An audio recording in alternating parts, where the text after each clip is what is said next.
I need to remember to do my shares on my short after this, too.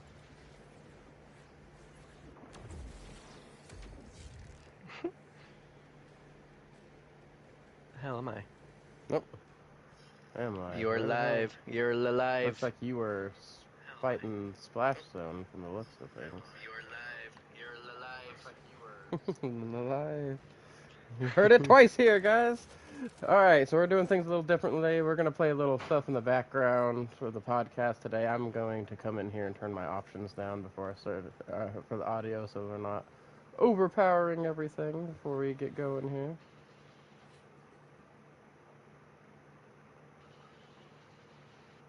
And we're going to get into it. So we're just going to play some games in the background while we talk to you all about all the nerdy stuff that we got going on. Sorry about missing last week. We are here. So before we get started, shout outs to B Gamer and my girlfriend Alexia, who are in chat already. Hello, everybody. And how are you guys today? So, Kat, would you like to kick us off while I go finish setting everything up? Oh, yes. Tugen Anki. Unfortunately, I'm not going to be able to talk about Sakamoto Days because it's completed. Oh, and I'm really sad. Season's I was over. actually, I was looking forward to the next episode, but now it's over now. I gotta wait until the next one. Well, So, dang. for these podcasts now, I'm going to be talking about Tugen Anki until it finishes. Hey. Might need to add another anime to the list now, huh? Oh, most definitely, yeah. Yeah. Because I like talking about 2 animes. But, well, we got to talk about 1 right now. Right?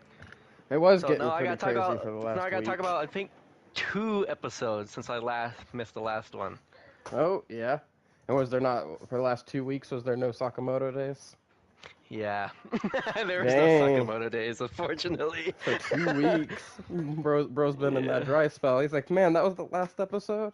So before you get started with Tuganonki, I think I'm going to start watching it. I wanted to already because of the things you've been talking about with it, but I saw another clip today that fucking made me laugh. And I'm starting to wonder myself now if it might be a clip of Tuganonki? A clip of somebody talking about Tuganonki. They did show a couple little scenes from it while they were talking about it. But, so I didn't realize, because, like, nothing you said really kind of gave me these vibes, that it is kind of like a Gintama-esque, or, like, parodies at some points other animes. Like, it has its own story. I would have, if I've seen Gintama, I would have told you it was, like, almost like that, but I've never seen that one. Yeah, so what Gintama is Gintama's got its own story going, right? Well, at the same time, it also, like, will do parodies of, like, other animes. Like, they straight up did the Dragon Ball Z intro having fucking Gintama turn Super Saiyan at the end and stuff, and he's done Kamehameha. I've seen those little clips. Done a Bankai from Bleach and things like that. Yeah. Right? Well, so in this clip, they're talking about in Tuganonki how I guess there's this one girl whose blood ability is she can, like, make a titan or whatever, right? Yeah. And because her hair is pink and they draw, like, these little triangle eyelashes on everybody on the bottom row, right? It makes it look like she's got those little lines under her eyes like Eren has, and when she summoned her Titan, they straight up played Attack on Titan music. Oh my, I think I've seen that clip. Yeah. That's a funny one too. And I was like, holy crap, well, I guess there's another guy, I don't remember what his name was, but you probably know, a guy that can, like, bring people back from the dead, but when he does it, they straight up come out of coffins and shit, just like the fucking reanimation jutsu from Naruto. Oh my gosh. It's crazy. So I was like, okay, I'm gonna have to check this out, because that's fucking wild, bro. Alright, I got everything set up out here, and I just need to go make my shares happen. And I'm good to go. If there's any specific bosses you need to, like, farm or anything, bro, I got you, by the way. While we're chatting it. If you think of anybody, you just So where we left off, well, last episode we left off of Shiki Shinotse trying to, attack the Momotaro guy. I still don't know what the hell his name is. But I keep forgetting what it is, but for this next episode, it starts off with May, unfortunately.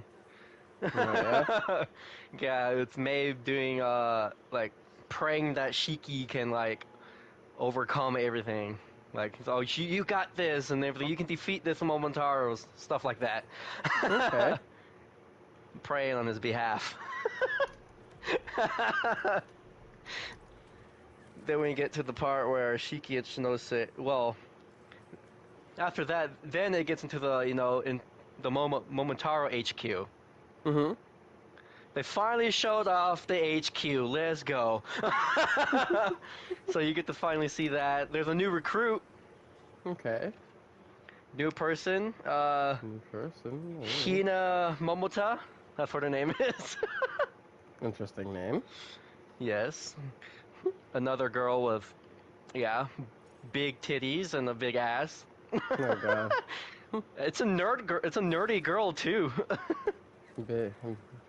Big ass-headed big anime old bitties girl. and Sounds like it's up your alley there. So she was talking to the one of the captains of the Momotaro teams. About the Oni and stuff. Then a guy comes in named something Shinya Momoya. Shinya is such a fucking ass. He's an asshole. Asshole? Yeah. Over here calling Hina names, calling her a fucking dumbass. Damn. I'm like, god damn. I'm like, poor her. She's like, she don't even tell us. This guy's your typical, like, bully or something. Like, like worker bully, employee bully. Oh damn. Yeah, so he's still like talking shit about her, and then at some point she's like, I just want to go home. I was like, the poor her. Right? I'm like, I like her. She's freaking awesome. Then they talk about Shiki. Well, not really Shiki. There's a new, a powerful Oni named Kikishin or something like that. Yeah, a Kishin. That's what it is. Oh, powerful like Oni named Kishin. He nearly destroyed the Momotaro agency. Kind of like the Kishin from freaking Soul Eater. Something like that, yeah. So yeah, Kishin almost literally nearly destroyed the Momotaro agency. Jesus. So Shinya goes on a lecture about how this war is never going to end, because every time the Momotaro is about to destroy the Momotaro, not the Momotaro, Oni, a new Kishin child awakens and stops them. So that war is never going to stop. I don't really remember how much they said of the Kishin childs. I don't remember how much they were, but Shiki is one of them. Shiki is a child of Kishin, or Kishin, whatever you pronounce it. But what about backpacks? He has let me pick up any more crap. He has these a powerful Kishin ability. It's called Enki. It's a fire ability. Oh. That's what his fire ability is called, Enki. There is 8 elemental attributes you can get for the Kishin stuff. It's fire, water, lightning, earth, wind, ice, darkness, and light. So it's like a new set of powers besides like the blood stuff that like the Onis and things are doing? If you're a child of Kishin, you get that. Oh. I have a feeling the main character is going to show up to be like a fucking Kishin Oni thing. Yeah. Fucking combo. So Shiki awakens his power because Mei, came to see what was happening, and she got caught by the Momotaro. Well, she didn't get caught, but the Momotaro caught her because she was hiding. Okay. So the guy was like, I'm also gonna off that brat that's hiding behind that wall. I'm like, oh. Oh, damn. He was like, he knew she was there. I'm like, damn, I didn't even know she was there. And Shiki was surprised and, shocked more that Mei was actually there. So the Momotaro was trying to kill Mei. I was like, oh my god. I was like, bro's killing a child. Because that guy, he like kills and tortures Oni. Oh. Because Mei and her family are just trying to live a peaceful life, like not hurting anybody. Like, they don't want to hurt anybody. They just want to live a peaceful life. Mm-hmm. And fucking that dude over there kills May's mom and dad. I was like, that's fucked up. They didn't even do anything. So you see May almost getting killed. Thank God she didn't. Then that's when Shiki awakened his Kishin power. Oh. He's shooting at the loot. I was trying not to interrupt you, but also show you there's a shit ton of loot before we leave this area. My bad, bro. My bad. No, you're good, bro. So that's when the part Shiki awakens his Kishin ability, Inky, fire. So the Momotaro guy, I really didn't learn his name. Just the Momotaro guy for now. Momotaro guy. Cool looking blonde Momotaro guy. Alright. So they fight. I'm just gonna keep calling him Momotaro guy. I really don't need his name. You probably look it up on like Google or something real quick. I probably should. Like Momotaro guy from Tongan. Hold on. Tugan Anki Momotaro guy. Momotaro characters. Here we go. Momotaro characters. Yeah, the Momotaro Corp. Ooh, also, Subakuri. Travel to the abandoned post. I'm gonna show you an Easter egg. Oh, yeah. We're talking okay, about so all this stuff. that's okay. His name is Subakuri or Kiri. Subakiri. Subakiri. So Subakiri. I like that name. Subakiri. Yeah, it's actually kind of. I'm surprised I don't even remember that name, even though it's cool. Subakiri. Subakiri Momiya. It's fun to say. And so he really underestimated the Kishin power. Because he was about to go, kill Shiki, but Shiki just straight up, hell no. Fucking shot a damn fireball at lightning speed. Oh, shit. At the speed of light, almost taking off his fucking arm. You can see Super Kiri almost like barely dodging it, by the way. I was like, damn, that shit was fast. But, however, Shiki can't control it because he's lost a lot of blood and he's very injured, and he just awakened it, so he can't really control it that much. But so they keep fighting. And at some point it got out of hand. Then Subakiri actually somehow fucking took him down. Just for a little bit. Then Shiki awakens his damn Kishin ability again. And then at that point, sadly, Shiki killed Subakiri, so rest in peace, Subakiri. He's not going to be in the show anymore. Yeah, Subakiri is poor Momotaro guy. Rest in peace. So he's not going to be in Tugananki anymore. Well, technically, Shiki didn't really finish him off, but he was like near death when Shiki hurt him. Shiki's teacher was the one who offed him. Oh. And then Subakiri's I don't know what her name is here. Yomagi. That's what her name is. I kept the freaking the tab open. There you go. Yomagi, that's what her name is. Yomagi finally went to go find Subakiri, and well, she found him. He's dead. She's like, no, this can't be. He was like, your daughter was just born. I was like, whoa. I'm like, he was a father.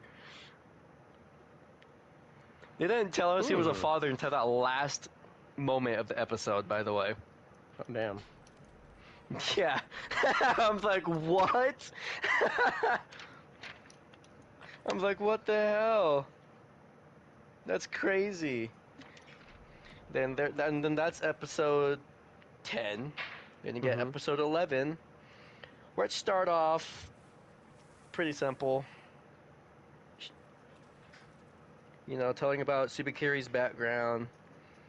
Now that he's dead, he's getting his background explained. Yeah, now he's getting his background and stuff. then they wait till he's dead, guys. Then we'll talk about him. So now they cut to the Shiki and his friends. Well, not technically. Well, I guess you can tell them friends, but Shiki and the other students. It cuts to them at the school. You know, gotta do some work and shit. You gotta pair up. The teacher told them to pair up. You can't pair up with boy and girl, by the way. Okay, so it'd be girl, boy pairs. Boy, girl, yeah, in a separate room. So, which makes sense. Yeah. But however, you don't want any procreating going down. I really gotta learn these names. The girl, hand comment girl. Don't know what her name is. I gotta figure out what her name is. Hold on. Where is she? Good. Let me talk to chat while you're looking that up. And all good, man. All good, mod. Again, had some stuff go down. Also, Cat, when you're done looking that up, go ahead and travel to me so I can show you this Easter egg while we're talking about Nerdcraft. I got you. I'm gonna fill in the blanks here while you're Shiki, is it Ikari? Looking up names. No, it's not. Right. Kina? What? Okay, here it is. There she is. He's got it. Alright. Never mind. Kuina? Queen? Kuina? I don't know how to pronounce that. Queen Naya. Or Queen. Yeah, it's Kuina. I really don't know how to pronounce that, I'm gonna be honest. So, like Kuina. Kuna. Sazanami. I'm just gonna call her Sazanami. That's her last name. That's why I just call freaking Kikaru freaking Shinomiya. I mess up saying Kikaru most of the time. So yeah. So Sazanami and Rokuro, because Sazanami likes Rokuro. Oh, and they paired them together? No. Oh. No, they didn't. Okay. Oh my god, the freaking interactions with Sazanami. I gotcha. What she was gonna do with Rokuro. Oh god. Oh my goodness, that's the most sounds like it's the reason why they put them in separate pairings. She's the reason why. Oh. I'm gonna be honest, Roki was actually scared of Sazanami, bro. That's crazy. It's just what she says. At some point. I gotcha. She's like, can't. She's like, she wants to room with him, but then the fucking guy was like, wait a minute, hold up. He's like, I thought you were one of us. I thought you were one of the boys. Whoa. Typical. Mulan them, virgin stuff. I thought you were one of us, bro, not one of them. That's crazy. Then Shiki tells Sazanami, it's like, what do you mean by look after? Oh, goodness. Okay. Also, teleport to me, good sir. Yeah, I got you. I gotta find you first. Where are you? I am toward the beginning of the map on a beach.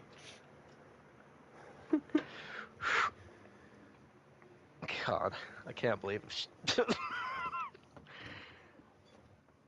That sounds freaking like she had some dirty intentions there. Yeah, I'm just gonna read what she says. So, Shiki tells you, what do you mean by looking after him?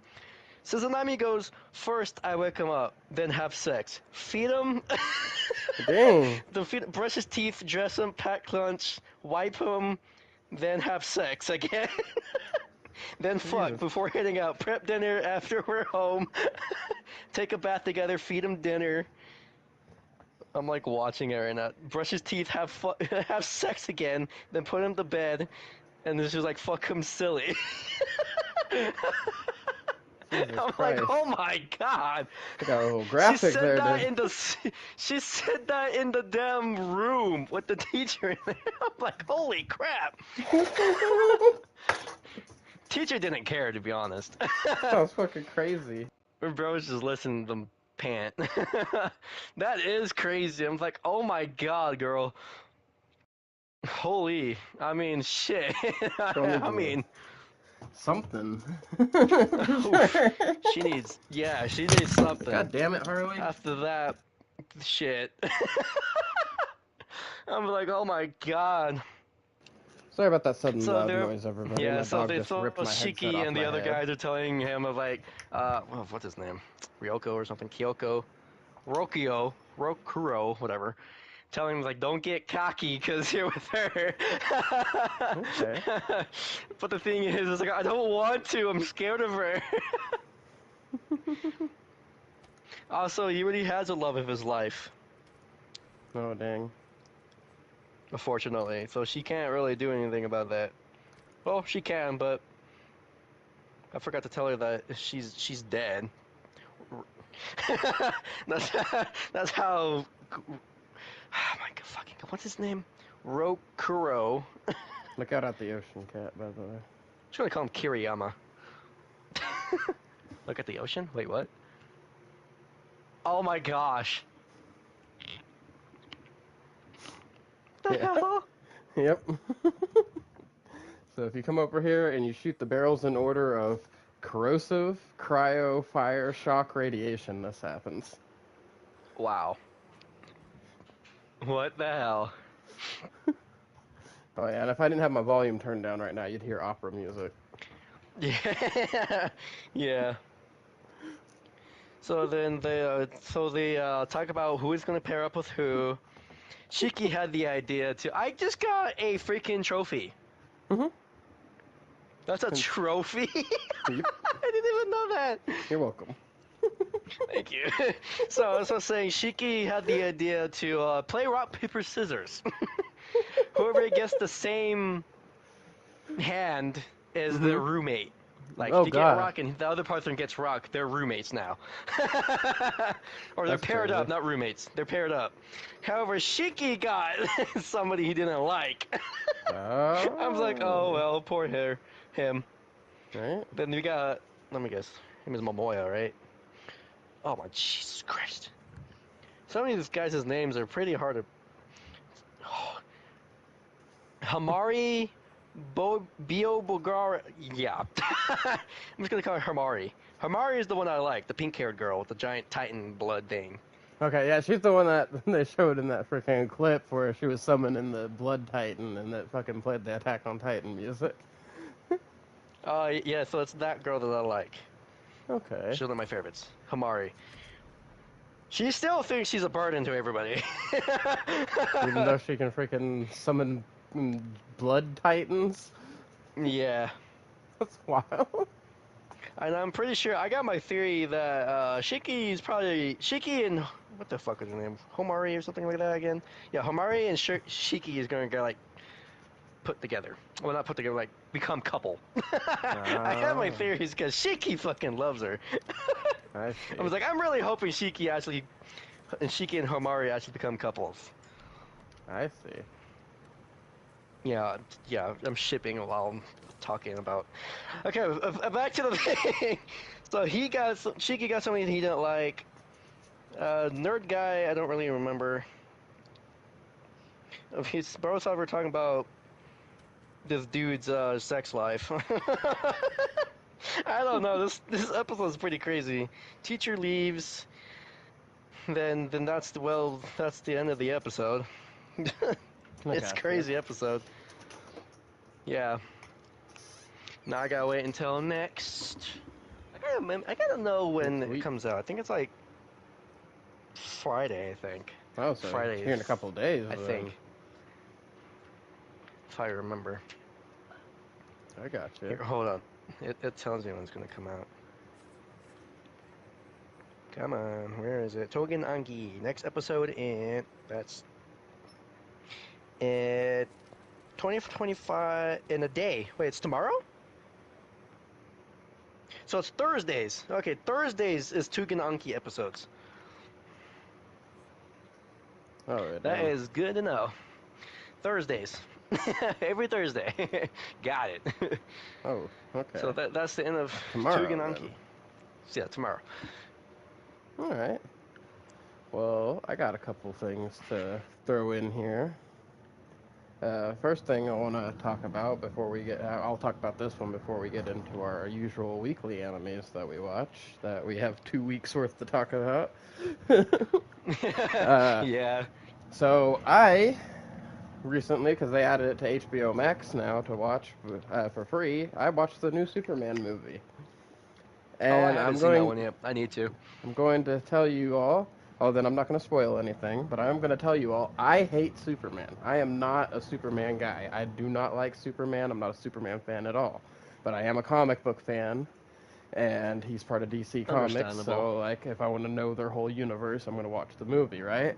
That being said, I fucking love the movie. Yeah. Like, fucking, this is one of few things on my list that are Superman properties. I'm not really a big Superman fan either. Yeah, see, it's like, I'm not a big fan of Superman, but there are a few Superman properties that I do enjoy, and this made the list. Like, I will say, I'll give James Gunn this credit. Bro knows how to take some shit and, like, really put some good fucking storyline into it. Like, you know, honestly, they fucked up losing him for Guardians of the Galaxy. Like, that last Guardians of the Galaxy, I believe, was the last project he was working on with Marvel. Like, he's the head of the DC, like, entire cinematic universe right now. And, man, like, this Superman movie, again, it had good vibes, had good emotions.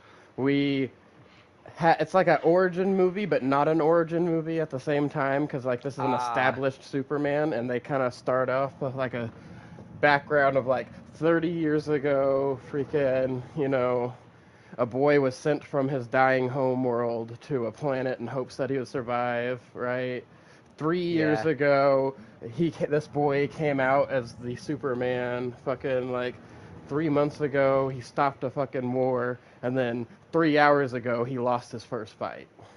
And that's the start of the fucking movie. Like, the very start, like, immediate start of the movie. You just see him fucking flying out of the fucking sky and crashing in Antarctica. Like, got the shit beat out of him, right? So I liked how we didn't do the usual thing when we're doing a reboot where it, like, goes back into their past at the start and you, like, to see the whole Superman growing up bullcrap again. We've seen 100 billion times. So I'm glad they avoided that, right? Yeah. And, like, it was just really well put together. Like, I didn't expect them to have, like, other superheroes already established in the movie other than the ones they showed from the trailer and stuff like that. And, like, a whole, like, he really reached in and brought out some, like, lesser-known characters like Element Man and things like that. You know, and it definitely got some, honestly, some Guardians of the Galaxy vibes, but I think that's just because, you know, it was James Gunn. But it is now up there on the list with fucking Smallville, Superman and Lois, and My Adventures with Superman as freaking Superman IPs I actually enjoy and, like, are willing to watch on a regular basis. So, like, I'll give it some big freaking props. Like, that they had a decent balance of, like, drama and action. There were some comic relief moments, of course, which... I really believe that was the biggest role for Nathan Fillion's Guy Gardner character. Like, he just fit that comic relief role, essentially. Right? Yeah. While everybody else took up the more serious moments for the most part. There was a couple comedic pieces with, like, the other characters, but it was mostly, you know, them. Oh.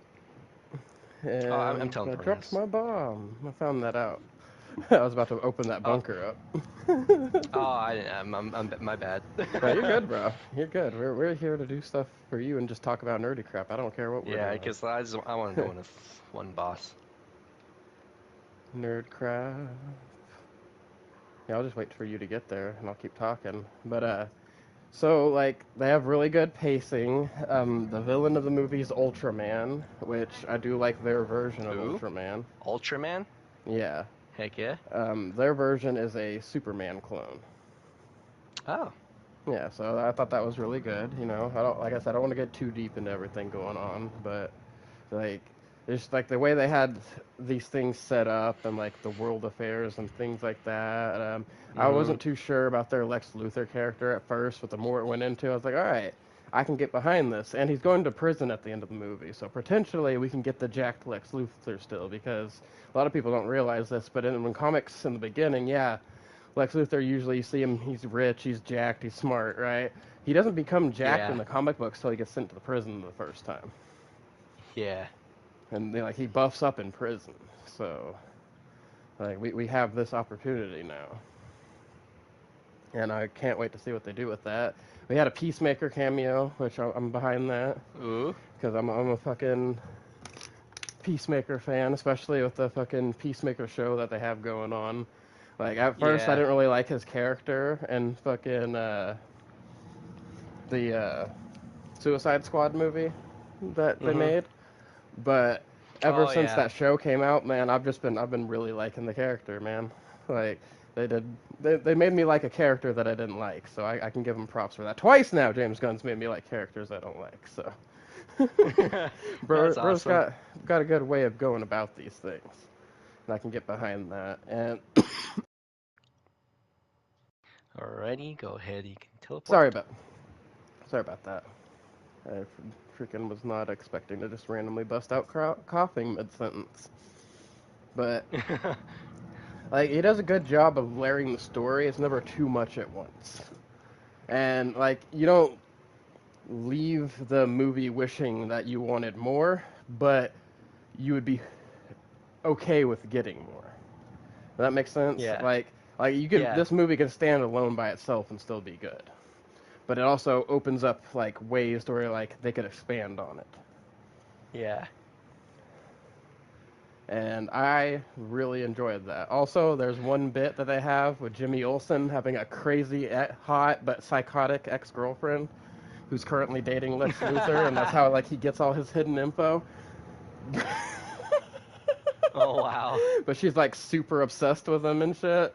I was like, damn, way to go, Jimmy. All right. But bro, is she absolutely crazy, man. Alright, so before we get in too farther, let's start on our weekly animes. Which one do you want to start with? Gotcha or Kaiju? Let's start with Gotcha Kudo. Okay. So, right off the bat, last week's episode, right? We get the aftermath of what happens with Rimlin inheriting the marker that can turn into a paintbrush, right? And fucking allows her to cast spells, makes her the new spellcaster. We find out in this episode that she's about the 6th one, but he's not 100% sure if there's only been 6 because he's only seen 3, which was her, Gob, and the guy before Gob, right? Yeah. But he does know that based off of what he's seen, they all tend to have very similar personalities, and he thinks that's what allows them to be successors, right? So I think that the power increases and adapts through each successor, because even after seeing 3 generations of spellcasters now, he was surprised when she turned the marker not into a paintbrush this time, but a fucking tattoo gun. Oh yeah. I was like, whoa. Yeah, even I was like, oh, whoa, wasn't that shit a paintbrush before? I thought they could only turn things into one thing. For real. Apparently not. She's got to be one of my favorite characters, though. She's funny. Oh yeah, Rimlin. I definitely hope we see more of her, because just those 2 little episodes that she was in were freaking great. I just found a gun I've never seen before in that chest that you opened. We'll have to find out what that is later. The goalkeeper. Yeah. So, we now know what the spell she was going to put on them was, and why it was so important. It is, protect me from, like, one really big hit, essentially. So, like, I have a feeling that we're going to see some narrow escaped type shit coming up, like, real soon. am a little disappointed we didn't get a little more training of Rudo first before setting out to go find everything. I thought like the whole appointing a new spellcaster was going to make things take longer. No, apparently she just needed to blow off some steam for a day.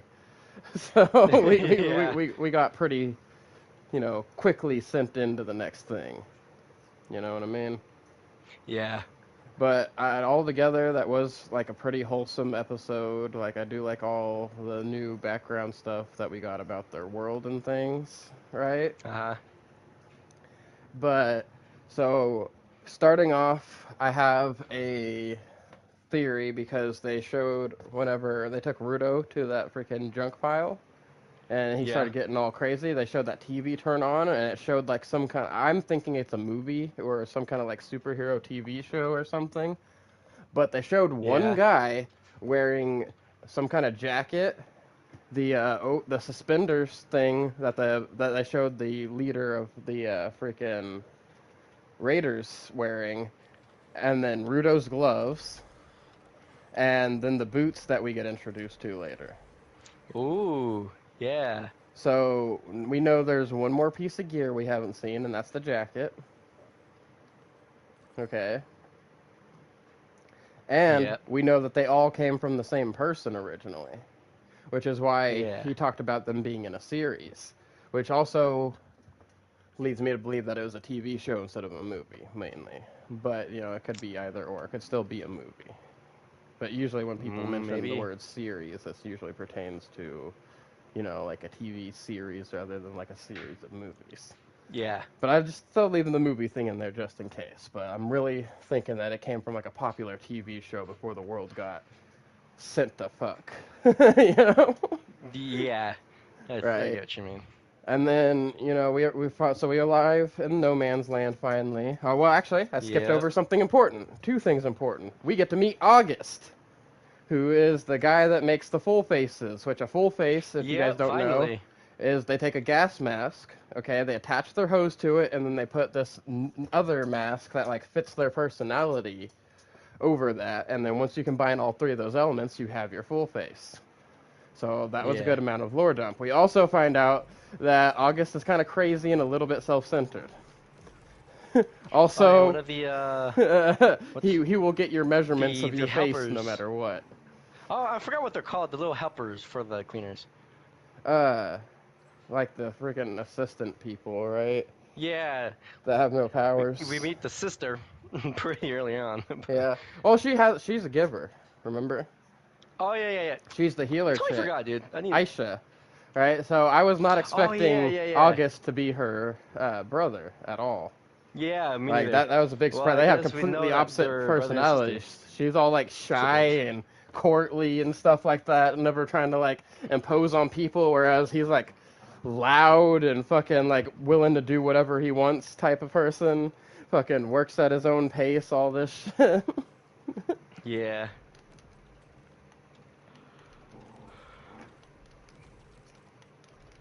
It's pretty crazy. Freaking specters, right? And it fucking cracked me up whenever they did the whole bit with him freaking going to Rudo, right? And Rudo being like, wait, how you got my measurements while I was asleep? How? He's like, well, luckily for me, you don't lock your door. Hey, people from the sphere not lock their doors. Like, do you spheres not lock their doors? And they just show the little scene of him just sneaking in Rudo's room and fucking measuring his face and shit. Yeah. They said, then I asked Injin and Ryu about your personality, and bam, here we go. Full face that perfectly fits your personality. And I do like how when we arrive in the village and everybody puts their or in the No Man's Land, not the village, and everybody starts putting their full faces on, that they like purposely hide Rudo's up until he goes into fucking for that action. Suspense. Yeah, like they did a good job building that up. Like, what is it gonna look like? And I really like his. Yeah, it's pretty cool. So, I don't know if this is supposed to happen like this, but I haven't been looting the chest, and it just has all of the things that have been coming from the chest all stacked on top of it for me, in the spots that they spawn. Really? Oh my gosh. I'll make sure to grab those this time. But, so, what did you think about his full face? So, my opinion, it gives me Fallout vibes. Like, it reminds me of a power armor helmet. honestly, I like the color. I think it was red and something. Yeah, it was like red, yellow, and blue. Yeah, those are pretty interesting colors. But yeah, I really like it. Give me Looks like cool. if we were to get a Oni power armor in Fallout. That's what it seemed like. It had like those Oni mask Yeah. vibes, like the Oh traditional yeah. Japanese Oni mask, but it also Kinda, had like yeah. that freaking Fallout power armor like face shape to it though, Yeah. with like an Oni design. So I thought that was really cool. I Yeah, just Sam. realized that she makes different hand signs when summoning her Reapers and Specters and stuff. So, like when you activate the ability, doesn't happen every time, but I just did it and she fucking made 2 middle fingers. So that's a cool little detail I've never noticed before. That's funny. Well, I don't know what that grenade does, so I can't just pick it up as junk. And then Right. we finally get to see Rudo fight a little bit. Yeah. A little bit, yeah. Whenever Bro we used go a into... fucking keyboard. I freaking turned it into a fucking missile launcher that could type on people. I know, right? Fucking types out the word asshole and these missiles fly through the air and they fucking stamp the trash beast it and it fucking says asshole going up the trash beast. This shit is funny. We also got to see a little bit more how... I'm starting to respect that lovely Asa staff more from fucking Zonka. Bro, when he fucking uses it to like muzzle the fucking trash beast and then like fucking it makes those pins circle around its head and they all fucking stab it from every direction at the same time. I was like, yo, hold on, bro's gotta execute. Cool. That's why it's called the Asa staff. You gotta straight up assassinate people with that shit, bro. Yeah, that shit was actually kind of cool. I was not expecting that, but I do like how they show off like Rudo, Rio, and freaking Zonka only able to take down like one of the trash beasts. Did you see fucking Engine? Just fucking one move wipes out like fucking 9 of them. Dude. Like, yeah. God damn, bro. It's like, holy crap, bro. I do think we were about to see the next level of Zonka's fucking Asa staff, though, like right before that happened. Because like he looked like he was about to power it up more. And then you just fucking hear Engine saying, look out below! Yeah, that shit is funny. Fucking drops the Octo Slash. Yes, I like that fucking move, bro. Yeah. That shit is fucking sick. Fucking Death Umbrella, bro. Then we finally always get behind the fucking Death Umbrella, right? And then that's when we Rudo meet... thought he was... Then after that, Rudo thought he was seeing things in the fucking... dust. In the dust. Yeah. A girl. Yeah, and she has He's like, am I seeing things, or...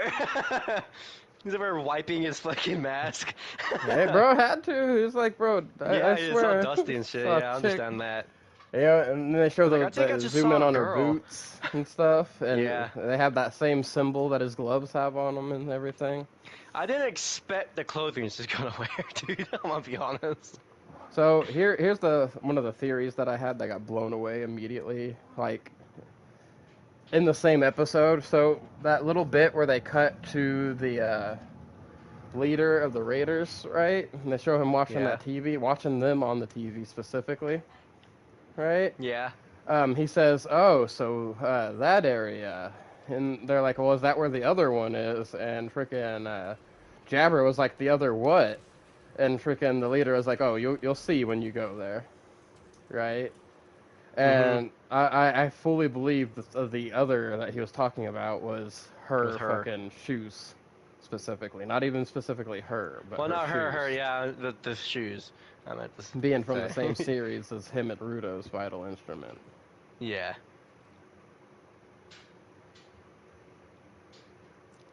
And then freaking, what do we end it off with? Just like Engine getting his ass kicked.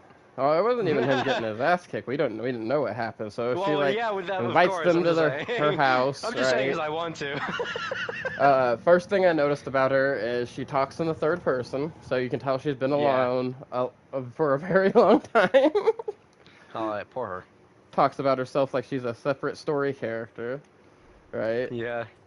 And then, like, she convinces everybody to take their masks off. The moment she convinced everybody to take their masks off, I had a feeling that she had some kind of freaky, like, gas power or something like that, right? But then she started talking about how, like, people's smells are more important than the people themselves and things like that. And I was like, oh, wow, is the fucking her power going to be like the smell of her feet or something? Right? And I was close, but I was off just a little bit. Yeah. So it's not the smell of her feet that is her power. It's the smell of the shoes themselves. And she seems to like spread the scent of the shoes around by like scraping them across the floor and like making this kind of like purple dust come up. Right? Yeah. And so we ended off that first episode of like there's a clock ticking, and we're like, okay, that's kind of weird. And then we just see fucking Engine just out of nowhere just fucking like start spitting like fucking massive amounts of liquid out of his mouth, and you're like, what the fuck just happened? And the episode ends there. You're like, did Engine just fucking die? Like, what the fuck was that? Then after like a split second, you see her like smiling or something. Yeah, so you're like, okay, so and something like, oh, she well, did. she just beat the shit out of him. Right? And at first I thought she just tricked them. Was my thing. Right? Because what she was telling them, right, is like that the fucking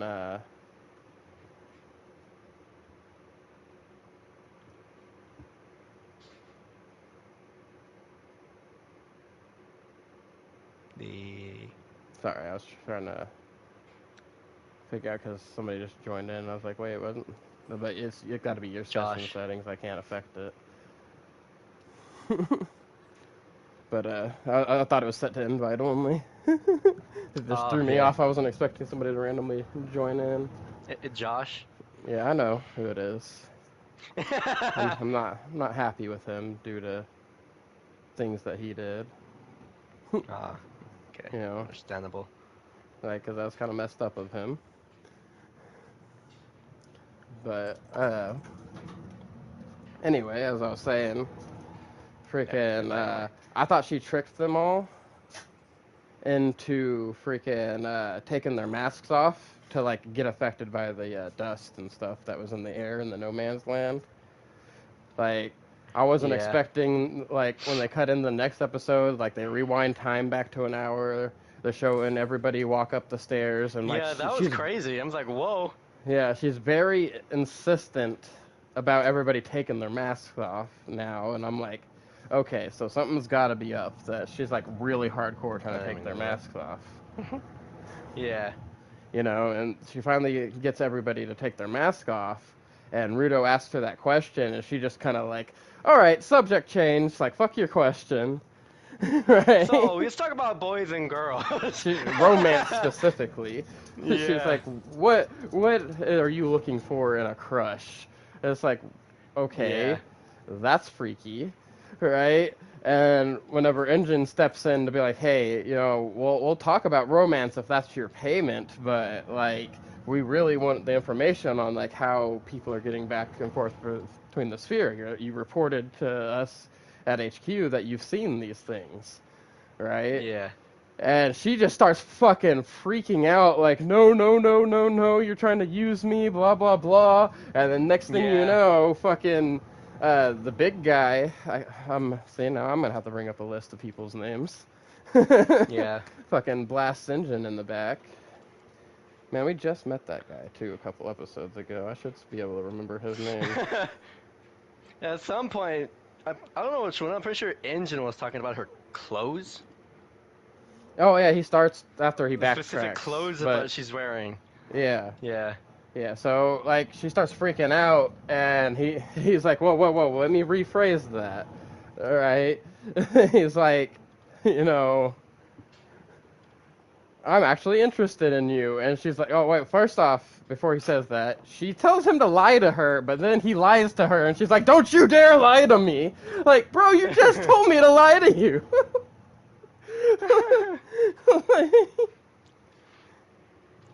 It's like, what do you want from me? First off, right? Yeah. So then he's like, you know what? I'm just going to say something that's been on my mind. Could you cover up a little bit? It's kind of distracting in here because she's like wearing fucking basically just a jacket and a bikini. Right? Yeah, and then fucking high quality zoom in. Yep. I'm like, whoa. Wasn't expecting that.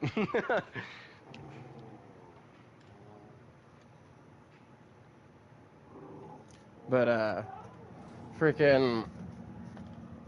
Then she starts freaking out again, and she says, "You know what? I actually have a fucking fan amongst you guys."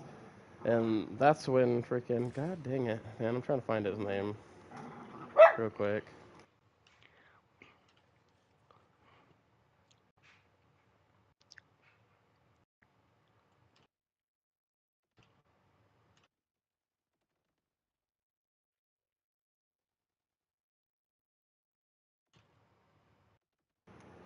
Delmon, that's his name, Delmon Gates. Okay. So Delmon, just out of nowhere, freaking sprays Engine in the back, and everybody's like, well, what's going on? Why did you just suddenly betray us like that? And she's like, he's been my fan for a long time. And he's like, she's the reason I fight and stuff like that. And, you know, everybody's like, oh, he's got to be getting brainwashed by her powers. But his partner that was working with him says, no, I've known him for years. He's real serious right now. Right? It doesn't seem to be like any kind of mind control. But he doesn't understand where they met before because he's never seen her. Right? And that's when she says, well, it looks like I got another fan among you guys, right? And they start trying to hold her off. And then she starts talking a little too much. And then she gives away that, you know, she brings up people's good memories with the scent from her boots and things like that. And, you know, she's like, oh, crap, I've said too much. And that's when Zonka and freaking Tamsi put their freaking full faces back on. Right? Mm-hmm. So then they can start fighting them. And then, like, we cut to Rudo, who's, like, been hallucinating the whole episode since fucking Engine dropped to the ground. And we finally find out the hallucinations that he's seeing are being caused by the scent. And he sees, what's her name? I can't remember her name. She was only in the first episode, right? Yeah. From before they cast him off the fucking sphere, right? Like, he sees her, and he's like, you know, I hate her because of what she did, but why are all the good memories winning right now? And that's when you see, like, the guards and stuff come up, the ones that threw him over the edge, come up and grab her, like they're going to throw her off the edge and shit, right? And then fucking all of a sudden he reacts, and then it cuts to, like, what's actually going on, and you just see him, like, move at super speed over to Amo, and he shoves Zonka and Tamsi out of the way, like, fucking really fucking hard, like, sends them flying across the room, and you're like, whoa! Yeah. Okay, damn. Rudo. What have you been holding back, bro? And that's when it's like, okay, so I get it now. So she uses the scent to alter people's memories. She brings up good memories, gives them a good feeling, but then makes them see somebody they care about getting attacked. And that's what forces people to defend her. Because they don't see her, and they see this person that they care about so much. Yeah. Pretty crazy fucking ability. No, it really is, right? I'm starting to gather that everybody that has a vital instrument from that particular series that they showed on that guy in the TV freaking is going to have crazy cracked powers. We don't know what the leader of the Raiders' power is yet. But we know what hers and Rudo's are, and they're fucking absolutely nuts. Hers allows her to control people, and Rudo's allows him to control objects, you know? Yeah.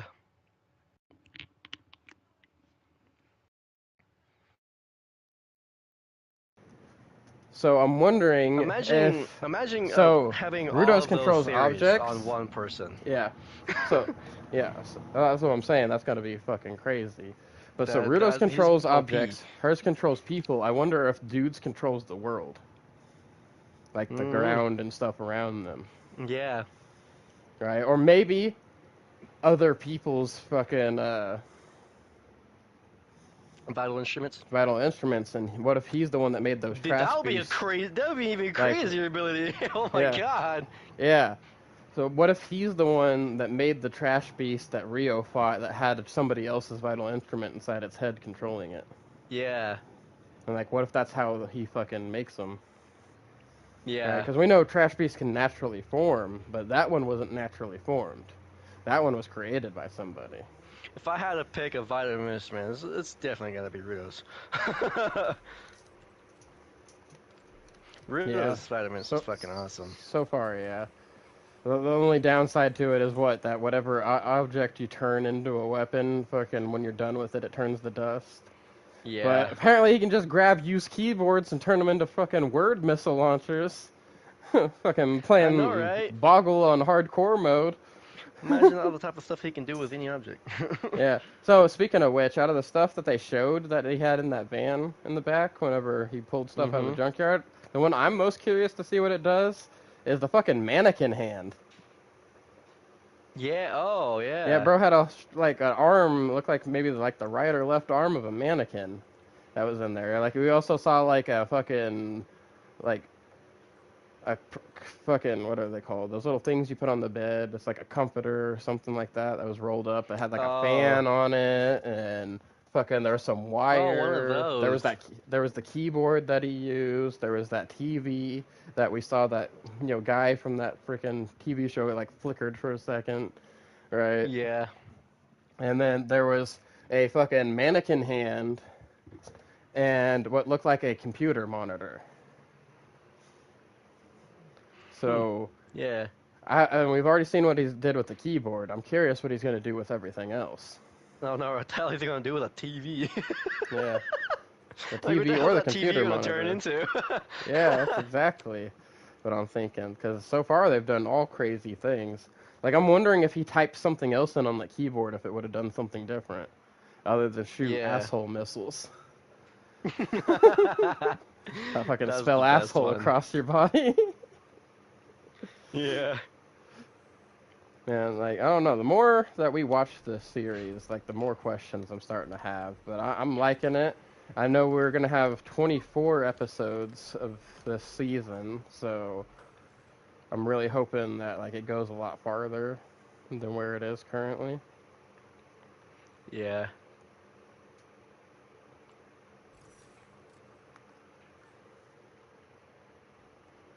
Oh, I heard something.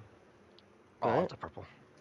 Yeah, probably heard a firmware, because firmware makes purple a weird sound too.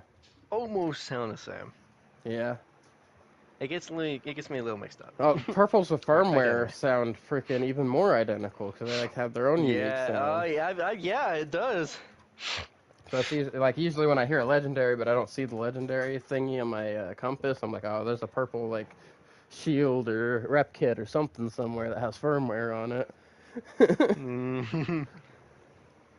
But anyway, back to Gacha. Back to Kachokuda. Right. So little intermission. We get the reveal of Delmin's power. So, bro used to be a fucking really buff gardener, I guess, back in the day. I guess so, yeah. I wasn't really expecting him to use a water hose. Yeah, a garden hose with a fucking different attachment spray muzzle, which apparently has crazy abilities on it. Like, it has a sniper mode. Nuzzle. Yeah, a fucking silencer. Fucking. Like, whoa, it's like a gun at this point. Yes, strong mode turns it into a goddamn cannon that blew like a fucking 8 foot by 8 foot hole in the wall. Yeah. But apparently how it works is he shoots an object and it forces that object to store water until it explodes. So that's fucking crazy. And apparently he's never used it on something living before, so they have no idea what's going to happen to Engine.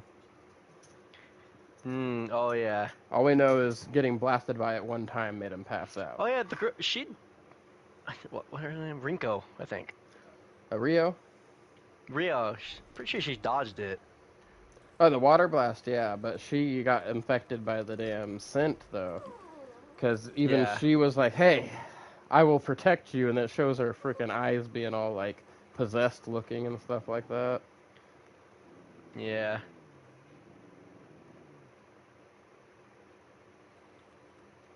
So, freaking, definitely curious what's going to happen with that and, like, how they're going to get around it.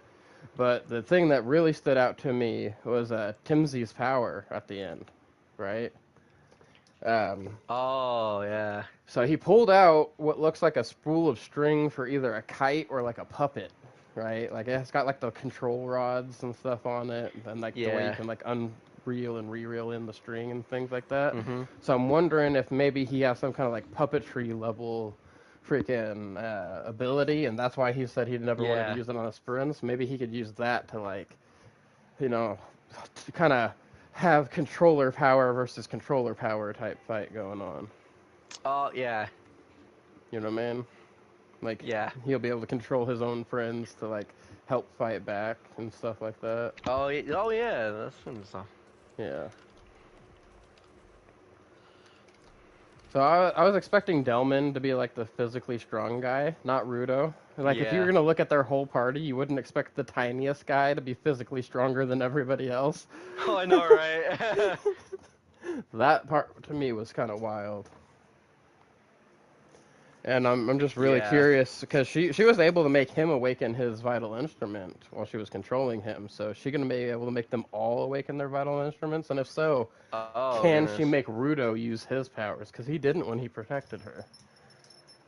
Yeah. So I'm starting to wonder if maybe she can't, like, I wonder if maybe having an item from the same series might actually offer you some kind of like help against her. Because like Rudo is. Yes, currently under her control, but he's the only one that they're showing struggling, like he's trying to break free, too. Like, mentally, something's not right, and he can sense it. So I'm wondering if, like, he's getting that extra sense of awareness from having those gloves. Probably.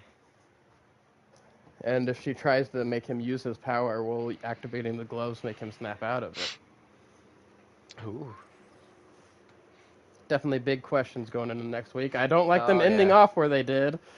I was like, oh man, it was just getting hyped. He was about to fight, yeah. Yeah, man. Like, fucking, oh man. They always do this to you too with Gachi Okuda. It's just like they make the ending so good where you like, man, I can't wait for the next week. Yeah, Sam. That's part of these things is why I really wish we would have freaking did the podcast last week, but we had a lot going on last week. Yeah. Because it was a lot of work. On both of our sides. Arms were, my arms are fucking sore, bro. So my question, do you always let it get like crazy before you mow it? Because like when you sent me that one picture, I was like, holy shit, that's a lot of stuff to cut. Not really. But it's been raining for like the couple of past weeks. Oh, okay, so you guys have been getting a lot of rain, so you hadn't been able to mow. Yeah. And everything probably got super thick from all the water. And oh, he most definitely, yeah. I was like, oh my goodness.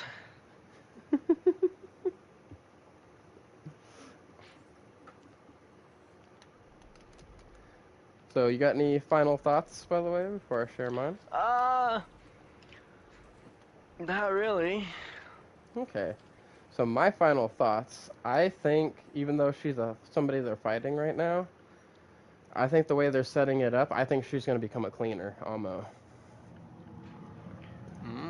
Like, I think something might, like, happen during the fight to, like, make her freaking, I don't know, like, enthralled with, like, Rudo or something to freaking,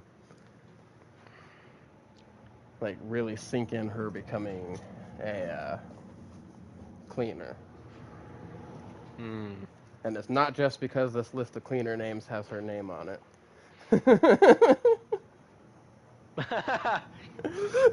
Yeah. But also, it's just, I don't know, it seemed like the way they set it up that she's not like the Raiders, where, like, they're kind of, like, hell-bent on fucking purging what it seems like everybody who's a non-giver, versus, like, she's just been alone by herself a lot, so she's a little bit nuts right now. But I think once having, like, the company of people might, like, kind of make her, you know, start coming to her senses. I think maybe she might get some kind of speech from them about, like, how, you know, if you want to talk to people and make friends, like, controlling people is not a good way of going about that. You know, because it's going to make them, like, actually hate you and not actually like you, you know? Like, I don't know. I just can't wait to see where they go into. And I can't wait to see what the thing she painted on everybody looks like. I do like how she freaking changed it back to a paintbrush after the tattoo gun when they were like, I don't know about having that permanently on my body. She's like, oh, you guys are no fun. Yeah, that show's funny. It's fucking crazy. But I definitely hope they bring her back for more stuff. Yeah. She's a very interesting character. Now, the thing I have been excited to talk about here, because honestly, they are blowing away my expectations with this freaking anime so far, to be 100% honest, with freaking Kaiju number 8. Oh, dude, the last 2 episodes, holy crap, Yeah. dude. They have to be gearing up toward the end of this season of yeah. Kaiju. Because, listen, there's not too much to go down between where we are and where things start going down in the end of the manga. So, they started... Well, okay, we'll start out with freaking the episode. I don't want to talk about the second one, like, right off the bat, although I do have things... Most of what I want to talk about has to do with that second episode. So, first episode. We start out with Kafka in the courtyard doing his fucking squadron-style combat exercises where he's, like, having to stomp over and over again, and he, like, stomps so hard that he fucking sprains his fucking leg and shit. Yeah. Right? Then Kikiri shows up. Right, and he starts to get discouraged. She's like, bro. She was like, bro. It's like, really? And then, like, it's that comment that she made, because you notice he starts to get discouraged, and, like, I think she could sense that. Like, sense the discouragement that he was getting. Yeah. Because fucking, immediately she shifted to, oh yeah, Daddy did them every day. And, like, that kind of, like, reinvigorated him. He was like, oh, okay, so if he did this every day and he was that strong, let me fucking keep doing this shit then. Yeah. Because, like, he was a bad motherfucker, and if he still had to keep up the training every day, could only imagine. Yeah. Hey, I don't know if this is what you were looking for or not, Cat, but... Oh?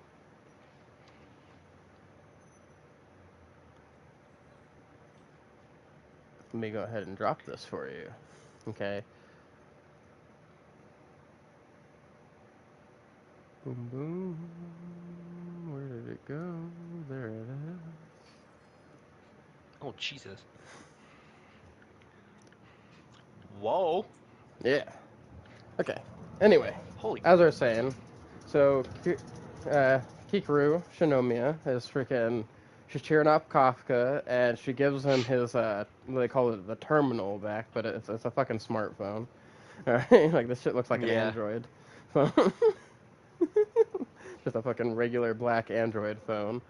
And he goes back to his room and stuff, and like he's super worried that everybody's gonna hate him and all that stuff, and he fucking turns on his phone and gets 537 missed messages. Renault's the first one to call him. And he fucking hangs up on him. He hangs up, then fucking calls him on his other person's, the red-haired guy's, I don't know what it is, Honor who, or whatever the heck his name is. Yeah, and he calls him, and he fucking answers like, so you answer him and not me? Fucking that shit had me dying, bro. I didn't mean to. And they're like, how come you didn't communicate? It's like, we know you didn't have your phone, but how come you didn't communicate in other ways and all this crap? And like, reading them the rights, and like, do you have any idea how worried we were about you? And it's like, oh. Yeah. He's like, oh, I'm sorry. And he starts trying to make excuses, but then he tells him, it's like, I was scared. Like, he revealed to you all that I'm, like, I got this kaiju in me, and I can turn into this fucking kaiju. I thought you all would be scared of me. He still goes, I'm still scared, but... It's like, but, we know you're on our side. Yeah, and he's like, and now that you were too scared to talk to us, now I'm pissed off. Like, how could you have not good enough faith in us to, like, trust us to not hate you after all this? Like, you were fucking trusted us enough to fucking show who you were in front of us to save our lives. Like, how dare you fucking have that much of a lack of faith in us after everything? So I like that. I like that camaraderie that we're getting from it. Like, really good things. And the thing that really fucking got me was when Kikaru shows up to be like, hey, you ready for a training? Did you finally talk to everybody? Kafka's just fucking bawling his eyes out. Yeah. Like, they called me stupid. She's like, whoa. It's like, they're right, but they called me stupid. She's like, well, yeah, I already knew that. Well, come on, you big dummy, let's go get training done. He's like, wait a minute, you thought I was stupid too? Let's say it was funny. Oh man, no, that was a very good I like payoff how with that. fucking whole entire damn city's got kaijus now. Yeah. And it's like, damn, that's a lot. There's a specific one too that I'm really interested in. Okay. That can, let's see, it's not really transforming. What's that one word? Like an illusion. Kinda. That's yeah, something like that. But I like how that one kaiju uses Kikuryu's appearance. yeah. See, that's what something I was gonna get into a little bit there. I really liked that. I was like, hey, it's Kikuryu, it's kaiju for. all these kaiju like, that started being made, right? Yeah. I'm gonna send my dogs outside because they're getting loud. Yeah. Go. Understandable. Go. Can't concentrate with y'all being crazy. But okay, so we go in, we get this whole breakdown, all these invasions start happening. Before we get into those new kaiju, because I do really want to talk about those, but those are in episode 2. Let's finish episode 1. We end off episode 1. That was episode 2? Yeah, they started merging in the beginning. I thought it was episode 1. Yeah, no. Because remember, we ended off episode 1. Showed it, then episode 2 just showed it again. Well, they showed kaiju emerging, but they didn't show all those special kaiju like the one you were talking about. They showed that they all started getting attacked. Like, just reports coming in, because they showed that freaking wedding and stuff like that. But, yeah. one of the last things that happened was that conversation between Mina and Kafka. That really important sit-down conversation she had, where she was talking to him like they were, like they weren't freaking different ranking officers, like she was back to being that little kid that used to hang out with them again, right? And honestly, they're dropping a lot of vibes that, like, she might be in love with Kafka or something like that, so they're really it did show in episode 1. Was it? Yeah, at the very end, and so as soon as the credits are about to roll in, credits, the outro. But you didn't see what kind of kaiju it was. It was just Kikuru. Yeah. Okay, yeah. That is true. See, I was right. There's a reason behind that, though. At some point. Okay. Yeah. But, so, I like that they have that heart-to-heart with Kafka, because, like, that's, I think, what the motivation he needed to, like, really fucking bear down in his training and things like that. Because, like, I think this whole time he's been doubting whether or not Mina actually still, like, thinks of him as a friend and stuff like that, so I think he really needed that, conversation between him and her. Because she let him know, she's like, hey, don't put all this burden on yourself. It's like, remember, we're supposed to be, not only can I defend myself now, but remember, we're supposed to be eliminating all the kaiju together. For the people that's watching this as a VOD, before we confuse you guys, we don't mean like actual episode 1. We're talking about episode 9. Yeah, we just missed 2 episodes. Episode 1, we just missed 2 episodes. That's why we're saying episode 1 and 2. Yeah. But first of the 2 episodes we missed. Yeah. Yes, so it's 9 and 10 that we're talking about. I'm thinking we might only have like 1 or 2 more episodes left of this season. Maybe. If that last episode wasn't the last episode of the season, because shit was kind of going down. Yeah. But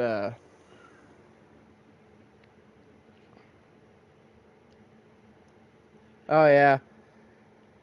B Gamer mentioned earlier that, by the way, when you're talking about Tuganaki, that girl was the one that wanted to be so overprotective that she turned the males into useless sex.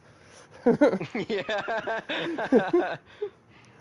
But anyway, before we get too off subject here, like that heart-to-heart moment, okay, where she's like, hey, listen, you ain't got to do all this shit by myself, but she starts talking to, like, thinking about how he used to be, and she leaves, and she's like, man, you haven't changed, not even that smile when you're pretending to be brave. Because, like, he used to lead everybody when he was a kid. Right? Yeah. Like, he was that guy, apparently. Even he was like, man, little kid me was awesome. Right? And she's like, you're still that guy. You just need to fucking bring him back out. You're too unsure of yourself now. I thought that was a good, closing moment there before the kaiju attacks all started happening. So that one that looks like freaking Kikaru, right? Mm-hmm. Remember, number 9, before he started making all these new kaiju, he captured Isao. Yeah, he's got, yeah. Her dad. I already knew that. I already had a theory that he was gonna do that. Yeah. I'm pretty sure, yeah, because I remember I don't know if you can tell already, them. but it seems like all these kaiju that he's making are meant to counter somebody in the defense force. Yeah. So, yeah, so if you can't guess who's going to fight the one that looks like Kikaru, it's going to be Kikaru. Mm-hmm. Right. Kikaru versus Kikaru, who's going to win? Yeah. Now, the one running down the street, though, that one I'm not too sure about, because he kind of looks like the one I remember from the manga that Hoshina ends up fighting, right? Mm-hmm. But I'm not 100% sure. Well, I guess we'll find out. Yeah. And I do like that we finally got to see him and number 10 working together. I've been waiting for that. Bro's got a tail. Yeah. But, like, the dynamic between them, you notice how, like, at first, freaking, you know, Hoshina's trying to do all his usual, like, take out the weaker ones first, stealth attack type shit, and Bro's, like, constantly thwarting him. Kaiju, he's like, nah, we want to take out the stronger ones. He's like, that's no fun. Yeah, then the I want an actual challenge. Kaiju tried to hit Hoshina. He's like, I gotta dodge this one. Kaiju's like, nope. no! We're tanking this, bro. We're tanking it. Yeah, we gotta find out how strong these things are. Yeah. You know, and it's not until Hoshina's finally like, you know what? Fuck it. Let's do what you want to do, then. He said, but, you know, if this doesn't work, I'm throwing you in the trash after. Yep. They're gonna be straight garbage, right? But it's like, after they, like, and the fucking one lady's getting worried because they start fighting with each other and arguing a lot and stuff, but fucking instead of their combat power going down, it starts going up, and she's like, what the hell? Why is this happening? It's just a fucking clash of motives. Honestly, though, like, I feel like number 10 can, like, see the real Hoshina, right? Like, he knows that Hoshina's only been doing all this, like, sneaky take down the weaker ones first, like, stealth attack type shit, because, like, he wasn't strong enough to, you know, take down these big kaiju on his own. But he's always wanted to be able to take down these big kaiju on his own, right? Yeah. And I think number 10 can sense that, and he's trying to, like, bring out the real Hoshina, because he's like, no, bro, I know you want to fight. Yeah. Real Hoshina's gonna be crazy. Yeah, and then when he finally starts dicing up all those mantis kaiju and stuff, and he's getting ready to do that one attack, fucking number 10's like, oh yeah, I can feel all my muscles exploding. Oh, yeah. He's like, I knew I'd love fighting with you. I liked when, what is that? If I can get Narumi? Narumi, right? yeah. Narumi. I don't know why I put that little tongue thingy in there, but Narumi, yeah. I like how he fought one of those kaijus. Like, bro just fucking pulled back his hair and bro did like some time skip type of shit. Oh, yeah? Yeah, whenever they fucking wedding attacked or got attacked and shit. Yeah, bro, that was sick, dude. I was not expecting that from him. I like how he entered that scene where, like, the kaiju's about to fucking eat the fucking the daughter? Head cleaner guy's daughter and shit, and then like Kafka's friend's daughter. Yeah, right before that fucking kaiju bites her, no! You just see the fucking head and neck get eviscerated from that fucking kaiju. Yeah. And then Narumi fucking Narumiing it up, fucking trying to look all cool and shit after. Yeah. Fucking just slaying those fucking kaiju though. Oh yeah. Man, and I like how they showed all the different new types. Uniforms and stuff. Yeah. I like how they're showing all the different types of fucking kaiju that were spawning in like all the different parts of the city. Like, big time invasion, but then we have like these really fucking big kaiju, right? That fucking are like apparently way too dangerous, and all of them specifically appeared in more populated areas. Mm-hmm. Also, I'm fucking hyped that somebody specific is, you know. I was fucking hyped, dude. At the end of the episode? Yeah. Oh, Mina's new gun? No, not that one. I'm talking about Kikaru, bro. Oh, okay. Okay, I see. So. Oh, dude, she got a new fucking suit. That was two the, of the things that got which me. Kaiju? Which Kaiju was it? I forgot what Kaiju number it number was. 4. 4. Yeah, I was like, oh Okay. hell yeah. So the first one, okay. When they first showed that she was gonna get that suit in episode 1, or well 9, the first episode that we missed. That shit, Yes. whenever a dude gave her that suit and shit, that actually brought a little tear to my eye. So she's like, like, I'm gonna avenge Dad, so please help me, Mom. Yeah, that was just sad. Yeah, I was like, that shit brought a little tear to my eye, but it was like a full circle moment. And then whenever freaking that one guy starts comparing her to her mother, and then he's like, you know what? Yeah. Actually, I take that back. She's not just like got her mom. mother's speed and her father's strength. Yeah. He's like, she's just like a perfect combination of both of you two. Yeah, she's fucking strong now. Yeah.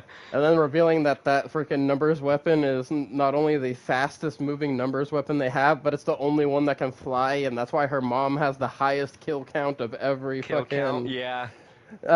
Any captain ever in the defense reported force. In history. Yeah. Like, oh shit. It's like her mom was her. Yeah. Like that, she was the person apparently. Like you're thinking because her dad was like the head of the defense force, so you'd figure it would have been him that was like the guy with the fucking world record fucking kaiju kill count, right? But no, it was his wife. Yeah. She's fucking scary, is what she is. No, yeah. Oh, baby. Whew. And then fucking that just sets up Kiku to be stronger. But I like how all the fucking squad mates, whenever they launched her, first off, that little rocket jet thing they launched her out of was fucking badass. Oh yeah. Fucking got her all the way across Japan in an instant. Fucking that shit was fucking sick. But the fact that like they kept supporting her, and every time they try to support her, she would fucking kill the fucking kaiju before they could actually do anything to help her. And they're like, you know what? I think we're just gonna leave. She's got speed now, guys. Oh yeah, and precision. No, she is very precise. Yeah. I do like how we got that little glimpse, like when you said when Narume did that cool thing where he put his hair back before he killed that one kaiju. I do like that we got the little glimpse of how his numbers weapon works, because you remember his eyes are weapons number 1. Yeah. Right? And we saw him see the attack before it happened. I like how they did that. Yeah. Like, that fucking precog shit, because he can scan the muscle movements and shit inside of, like, apparently any living being and know what they're gonna do before they do it. Yeah. And it's fucking really cool how the numbers weapon, like, puts all that shit together like that. Yeah.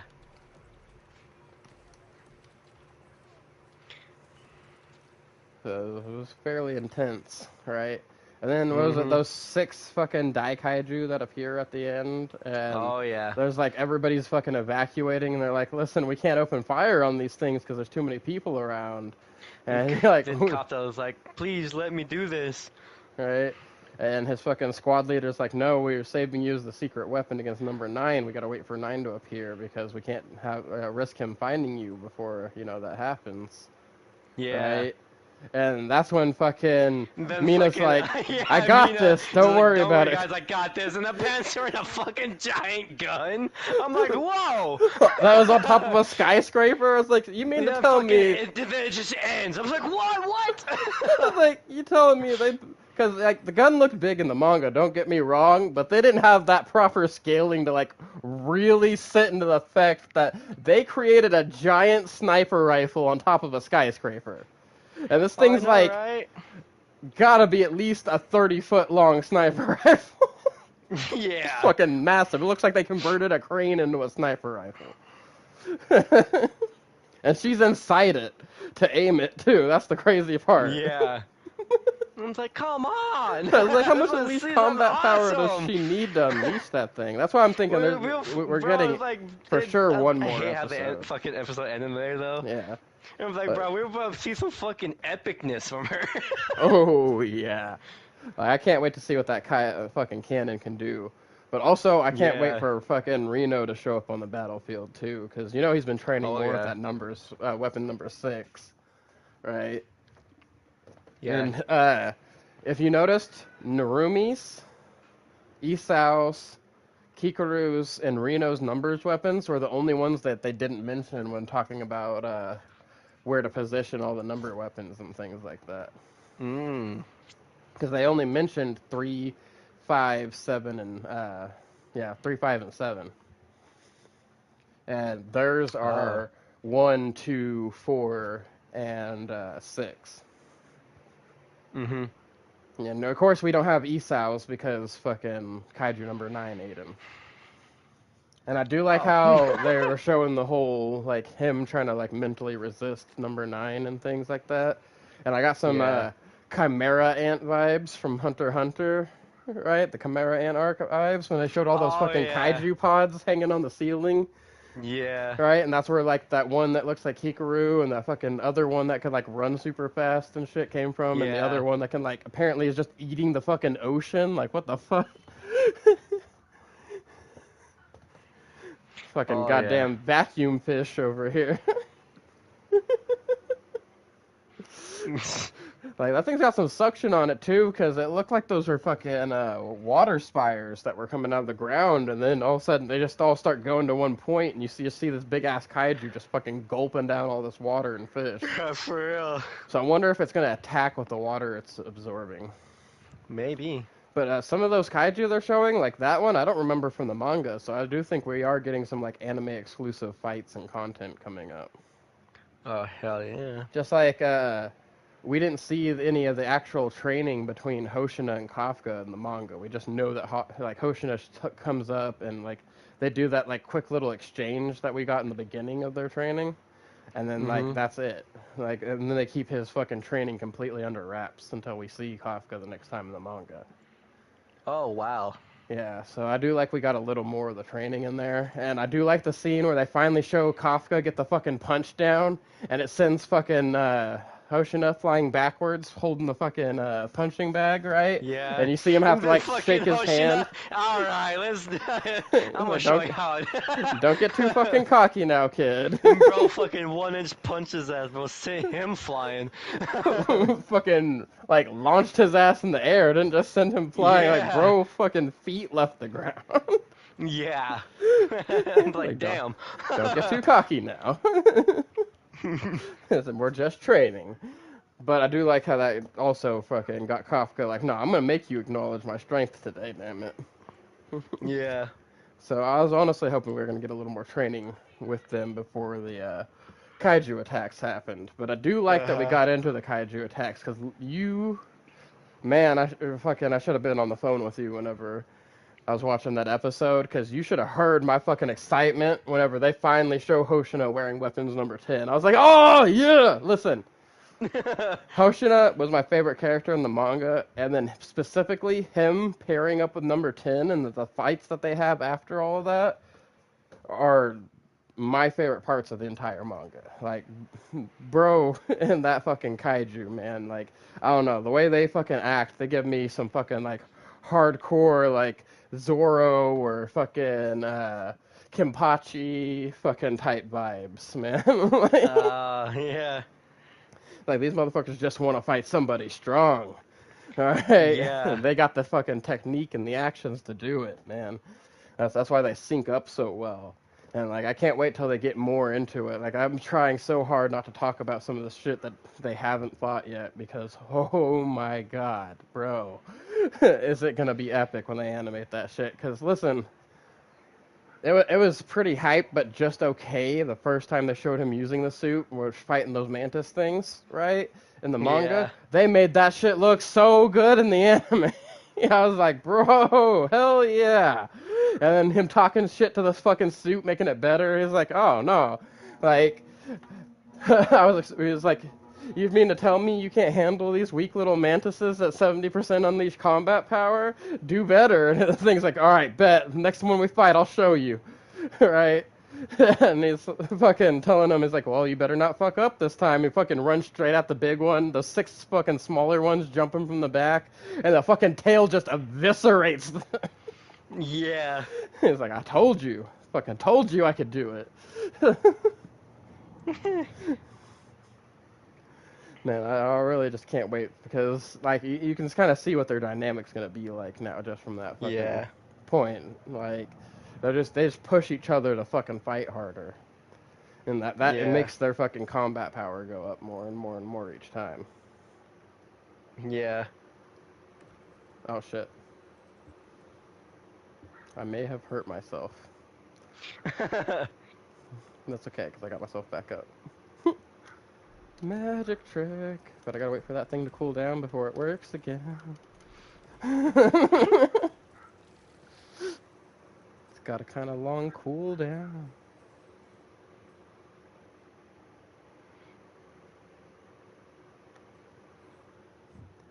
Okay, anyway, got off track there.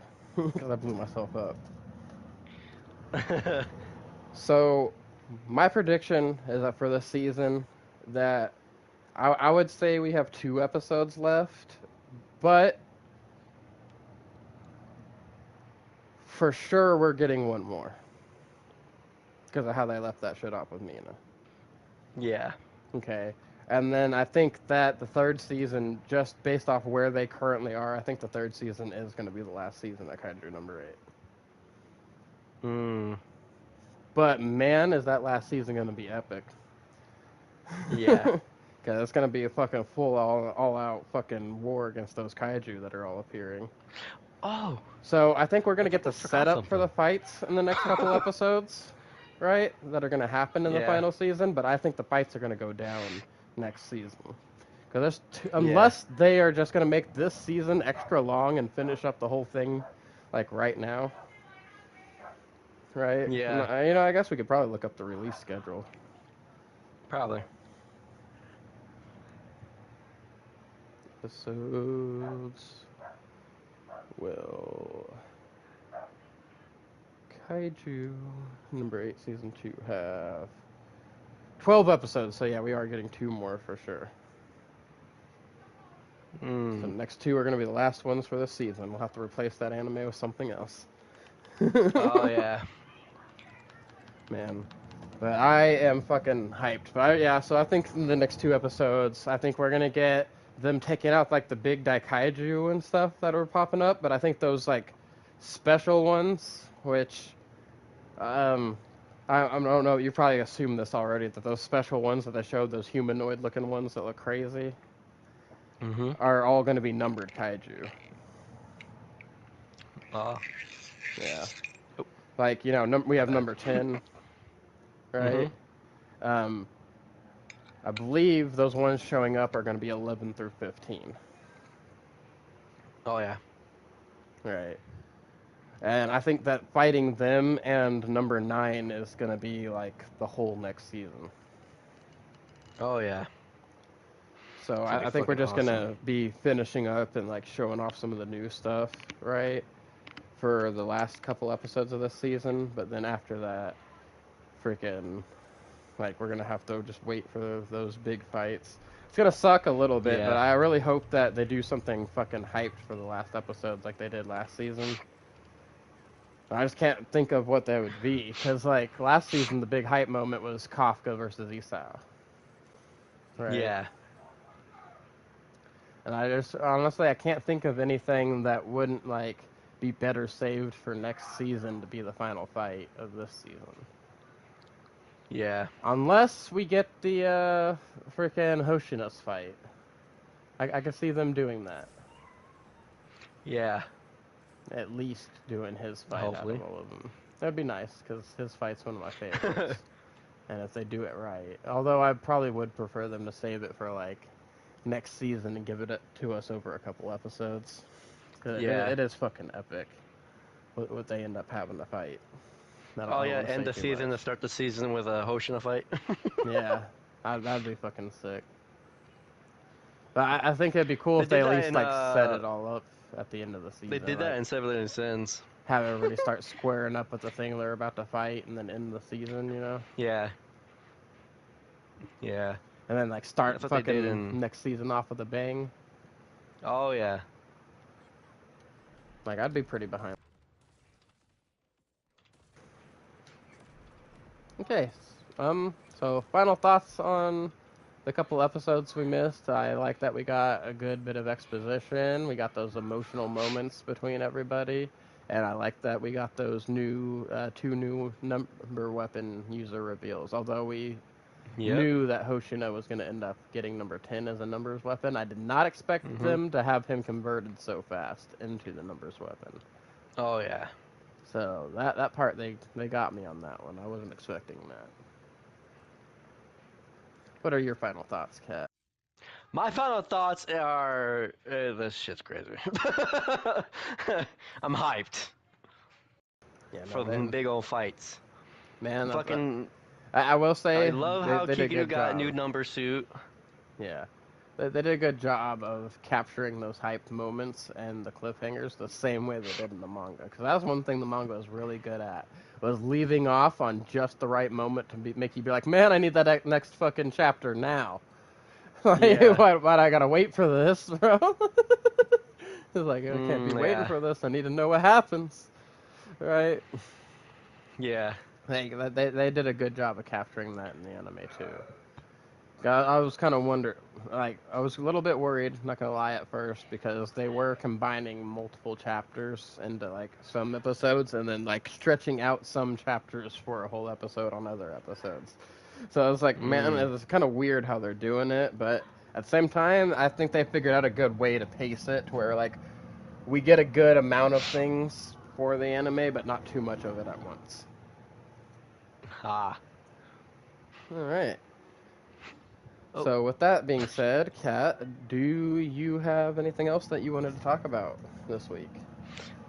I noticed you're playing a new game. I kind of forgot. Oh, wait, what? So Skate? New game, yeah, the Skate game, Skate 4. Is that what it is? Honestly, it just says Skate period. It's Skate 4 in the franchise. Okay. Because if you load it up, it tells you, have you played Skate 3 before? So it's Skate 4. Okay. So it's, yeah. My opinions on it, I'm liking it. Okay. I love it. I have heard good and bad things about it. Oh, yeah, for me, I really like it. It's good for me. Cause I guess some people are turned off by them going into, basically, Fortnite-style graphics. Oh, yeah, kind of. In this one, less realistic than the other ones. And then the other thing I heard, which has people both keeping people and turning people away from the game, is I guess it's got a lot of bugs and glitches, but I guess a lot of people that are playing it currently right now are playing it for the bugs and glitches. Bugs and glitches, and some of them are fucking hilarious. Yeah. They're just hilarious. That's what they are.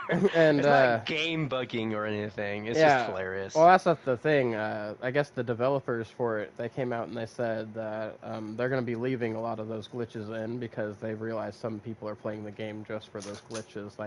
I guess there's one that if you do a backflip and then you enter an input for another trick right before you land that backflip, you take off at super speed. Take it, yeah. I mean, I'm into it because I love skating. Yeah. I love glitches. Oh, I got you. It combines both. So I put thousands of hours into Skate 3. So I'm very happy that Skate 4 is out. Okay. I've been waiting for a Skate 4 to come out. So I have only ever played the one that was, I guess, the first one for PlayStation 3, right? Mm-hmm. It was called Skate, but instead of having an A, it had an 8. So I actually thought it was the 8th one in the franchise because of that, but I guess it's the fucking first one. It's kind of a crazy choice to do for your first game. Yeah. It's why is there an 8 there? That's my real thing. I don't know. But I haven't played one since then, so I'm glad that... Skate's pretty fun. I am excited for the new Tony Hawk, though, the 3+4, because Tony Hawk's Pro Skater 4 was my favorite of them. So having a game that's 3 and 4 Skate combined 4 together is in is early access right now. It's free. Got me hyped. Okay. Yeah. Free is nice. Yeah. So if you're down, you can hit me up and we can do some skate sessions. Well, I'll have to check it out. It's just I don't think it's gonna be my thing, though. Yeah, understandable. Because of some of the stuff, but I'm also the kind of person that, like, even if I hear bad things about a game, I'll still give it a try to like give my own opinion on it. I mean, yeah. Same with TV shows. I mean, and all movies. games have bad things about them if you think about it. But like, I don't know. There's been a lot of times where like there's movies and stuff that people were getting a lot of hate that I ended up liking when I watched them. So that's why I always give something a chance, at least. Yeah. Right. And speaking of things that have been getting a lot of hate lately that I've been given a chance to, right? I recently watched all of the new season of Rick and Morty. Like the whole fucking thing through. And I will say, like, I did like season 7, which was the previous season. Well, but there were some parts of 7. Alright, you're good. There were some parts of 7 that I found rough, everybody. Like, pretty rough. And then, like, 6 and 5 weren't that bad. I actually really liked 5. 6 was kind of meh. Like, it was funny, but there were some, like, elements missing for 6. 4, I only liked 2 episodes of. And seasons 1 through 3 of Rick and Morty, I thought were fucking perfect. Like, I loved every episode in those first 3 seasons. Like, they did really great with those. But I haven't really, like, had a season that, like, I really felt like it was Rick and Morty until this season. This season gave me a lot of the old vibes that they have. They continued in with some of the, like, storylines they have going throughout of it and things like that. And there was more than one moment that brought me to tears in the new season, especially the final episode. That final episode got me fucking, like, right in my heartstrings. They did a great job with it. It's the one that involves the memory Rick. Right, and Rick's trying to, like, move on and have a relationship with this new person, and so because of that, he has, the thing that's holding him back is the memory of his wife, right, from before she died, so he removes that memory of her from his head, right, and, well, Memory Rick figures this out, and he figures out how to get out of this prison that Rick created from him, and plant himself into Beth's mind, and then, like, sleeper agent programs her through her memories to go save her mom. Right? It gets fucking wild. And by the end of it, like, they're trying to stop Beth from, like, having a full mental breakdown because he's been messing with her memories and things like that. And then, like, the memories he'd been messing with start to become self-aware, and they start hunting him down. And by the end of the episode, Rick acts like he's going to destroy Memory Rick and everything, and, like, the memory version of his wife. But instead, ready and back. He reconfigures the prison that he made for Memory Rick into a fucking paradise land for both of them, where they can both live out their lives, and because they're both memories, they're never going to age. Right? And fucking, it got me. Like, this both made me laugh and cry at the same time. It got me when Rick told them, he was like, listen, guys, I hate to do this, and I really hate to do this because you guys are just younger versions of me and her, and I know you guys are just going to be having sex the whole time, but I'm going to launch you guys out into space here so you guys can, uninterruptedly live your lives and, like, have the chance that I never got to have. Like, they fucking got me with that. Like, it was a very good come-to moment for Rick. Right. That is a crazy fucking sentence. Yeah. And so he fucking launched them all out into space, and fucking, he just fucking, like, it gets, like, real sad music and shit. Like, you can tell that was hard for him, but like, at the same time, you can tell that kind of helped him move on with the whole situation he had going on, where, like, he couldn't let her go. Yeah. Because, like, he let her go, but at least he let her go with the version of him that fell in love with that version of her. And, like, hadn't been fucked up by the world and things like that. And I think that's a play off, like, the final episode, having that come-to moment with Rick, I think was a play off of the first episode. Because in the first episode, it's fucking hilarious, man. It's hilarious, but it's also dumb. It's so dumb. Oh. So Rick had trapped Morty and Summer inside of a fucking matrix, right? Because they borrowed his phone charger and lost it. What the hell? And you know, they took it without permission too, right? So like the whole time, like things are going down, and the fucking people inside the Matrix will just randomly be like, "And remember, don't take charges that don't belong to you." Like there's a police officer that's chasing Morty at one point, and he's like, "Did you take a charger that doesn't belong to you?" Right? But they go through like so much world shit that like fucks them up and everything in the head that by the end of it, they want to like get their memories erased of what happened in there so they can go just back to being how they were before they got trapped in the Matrix.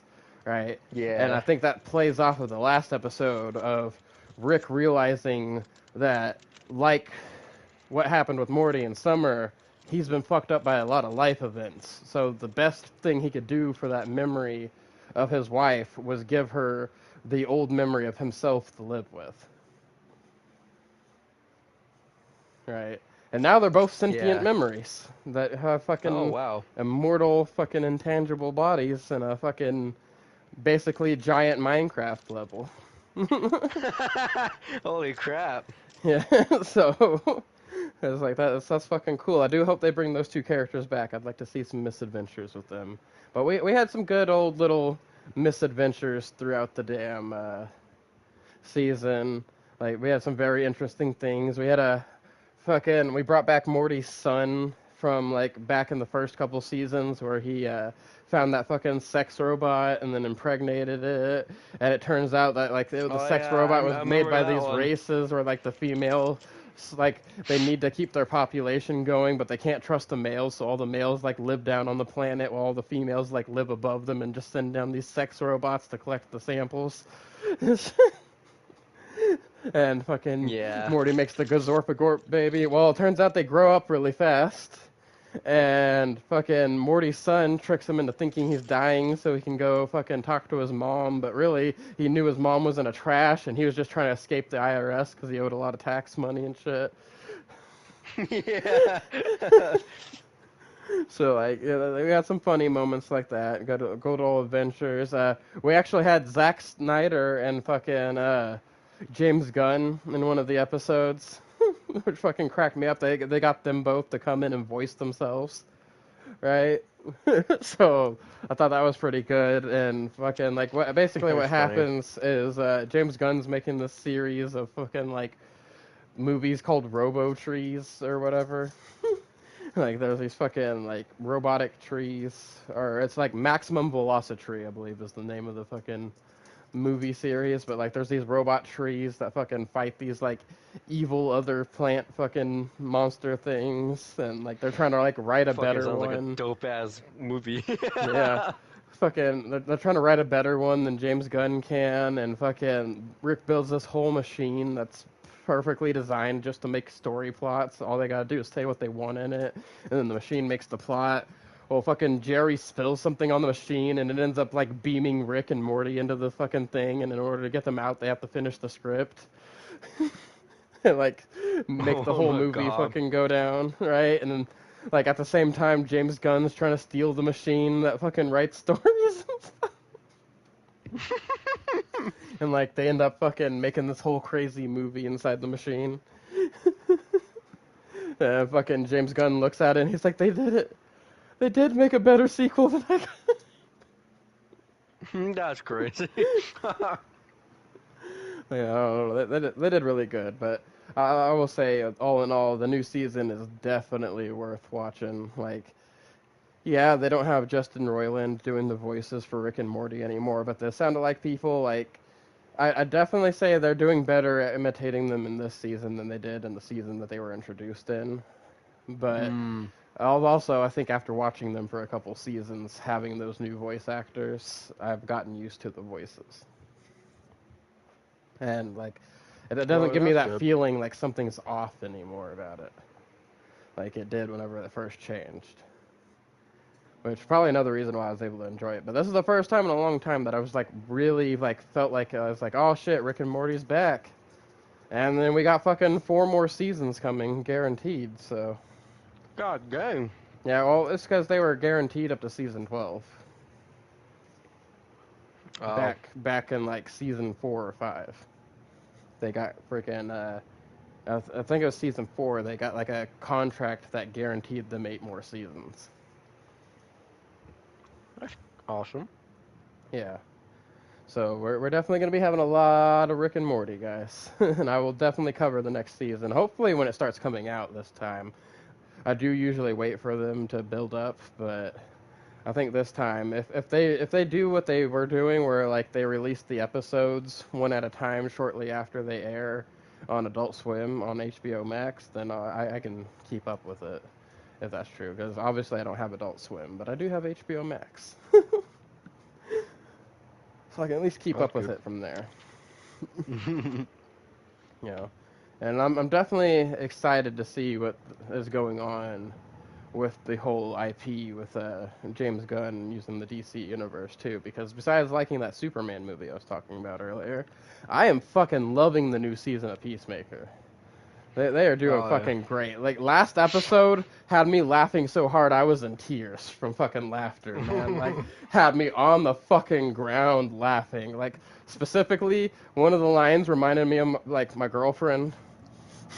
Okay, so, one of the characters, okay, from the first season, I'm not gonna, like, give off any names, just to let you guys have this moment fucking hit you as like a bit of a shock when it happens if you guys start watching it.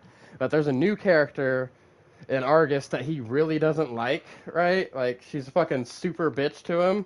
And he was talking about how much he doesn't like her, and at one point he was like, okay, she's a cyborg, okay? So she was in a plane crash, her body got really fucked up and mangled, and they ended up fucking replacing over half of her body with cybernetics and stuff. And he said, I hate her so much that I used a pre-op photo of her mangled corpse as my screensaver for a while, right? And they're like, Jesus, that's dark, right? And I was like, man, that's something my girlfriend would do. She would hate somebody so much that she would, like, use a picture of them, like, all fucked up from a plane crash as their screensaver, just be like, ha, ha, ha, ha. Oh, my God. Fuck that motherfucker. Like, that was just some her shit there. I was like, that is so fucking Alexia. Oh, my gosh. Right? But the fucking other person he was telling to, she's like, God, that's dark as fuck. And he's like, I'm sorry, I can't control how my brain is made. They just have some, like, really fucking good moments throughout the episode. Just fucking leave me fucking dying laughing. And then they ended off on a sad note, too. It was like, damn. Like, they did really good. Like, I'm definitely excited to see what happens in the fucking next episode, man. Fucking... Whew. Like, I don't know. They've just been blowing me away a lot here. Like I said, I don't want to give away too much. I'll definitely have to do a... So I'll have to start doing show reviews after I watch episodes of things. Make me a little show reviews. So I can talk about them and be like, hey, man, there's going to be spoilers here, so be careful type thing. But it's like, this is what gone down. Because, man, they did a really fucking good job with this new season. Like, I'm getting into it. And there's several fucking things that are making me laugh, including the damn, like, every episode, there's an end scene that it's not like they're showing anything that's like a prediction of next episode or anything like that, like usually other end scenes of shows are and things like that. They'll go back to another scene that was previously in the episode that was a little bit funny, but it's expanded. Like, there's more stuff that goes on and they talk about more things. Like, the scene they chose was fucking Vigilante asking Peacemaker to ask him or to quiz him about manta rays, and he wouldn't shut up about manta rays, and fucking finally breaks down, and Peacemaker's like, well, how many fucking manta rays does it take to make you shut the fuck up? And then bro actually started counting. That's what made me laugh. He's still fucking counting on his hands like there's an actual number of manta ray questions that would make him shut the fuck up. That's fucking hilarious. Oh, and then fucking at one point, Vigilante and Adebayo are having a conversation because she gets her first customer for her little mercenary group ad that she put in this fucking gun magazine, right? Mm-hmm. And like even I, the whole time they were talking, I was like, man, it really sounds like he thinks she's a prostitute. And then fucking Vigilante is like, so do you often do prostitution with this? She's like, prostitute? What do you mean? He's like, well, he asked you if you do Greek, and I don't know what that means as far as like a mercenary company, but I know that for prostitution it means anal. Right? And she's like, oh, that's fucked up. He's like, I'm not a prostitute. He's like, well, I'm not the one that was having prostituted conversations on the phone. Just fucking trolling her the whole fucking time about it, man. Yeah, I'm probably not doing it justice here explaining all this shit, but man, there is some fucking great, hilarious scenes. Wow.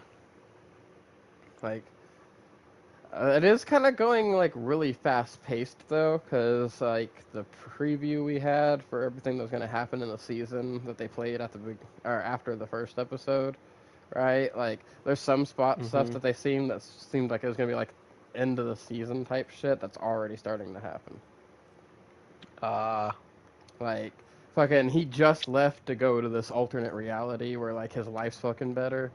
And already in that same episode by the end, they're like, alright, we gotta go get him back. Like, and then fucking the preview for the next episode shows them all in that alternate universe already trying to get him back. So it's like, damn, okay. We're just moving right along here. Oh, damn. Just fucking fast forward mode, man. Alright, so other things that I wanted to talk about this week, since Cat said he couldn't remember anything. If you do remember, Cat, feel free to chat. And you did remember? I did remember something. Okay, well, let's get yours out first, then. We'll do some trades until you run out remember of crap. I was saying, like, there was no more Sakamoto Days stuff to talk about? Mm-hmm. Yeah, I totally forgot about an episode. Oh, Sakamoto Days. It really flew through my head. It left, but... Was it like the last episode or something? It was the very last episode, yeah. I kind of forgot about that. Yeah, I was like, there's no more and shit. I was like, I totally... yeah. It's when Sakamoto Days... Sakamoto Days, that's the fucking title. Sakamoto and Shin, that they're finished their exam, and Shin passed. So did Sakamoto. But however, Sakamoto didn't really pass at the same time because he's got a bounty on his head, and the JCC doesn't want him in there. Okay, and they know that it's so, which him. makes sense because he's got a bounty. I mean, understandable. So Shin is there. I'm calling JCC. This has got to be a problem. So he wasn't supposed to. I was like, whoa. Yeah, you're supposed to pass. And there's this one point where these three guys. Oh my goodness gracious. Google, where are you? I'm pulling out Google again. Sakamoto Days. There we go. It's shit. No, fuck. One is named Yuichi. Yuichi, huh? Yes. Yuichi. Definitely. Okay, so one is Yuichi. Name. Other one is, I think, Shishiba. Okay, so Yuichi, Shishiba, and Osaragi.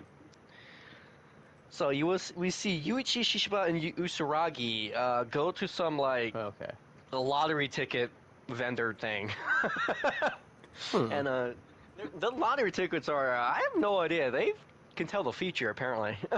What? I don't know. Sounds more like fortune tickets than lottery tickets. Oh yeah, but it's literally they're talking about like, oh, you can't win with these. He's like, I'm always losing. But apparently so they can see the future, huh? Yeah, so so they scratched their tickets. Well, they all three of them got one, by the way.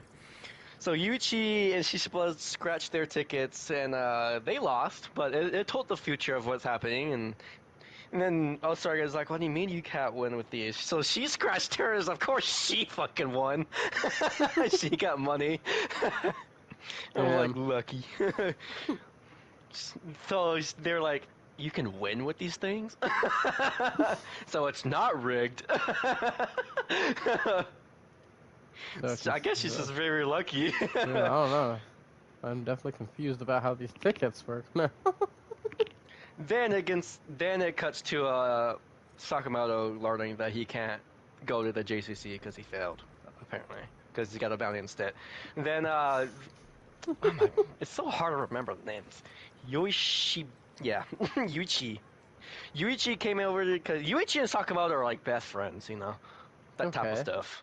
So Yuichi tells him like, you can't go, but I know who can. And the fucking everybody, even the camera pans to Sakamoto's wife. I'm like, what?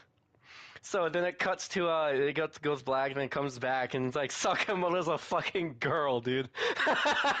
Oh, he's dressed up as his wife? Yeah, Yuichi made him as his wife.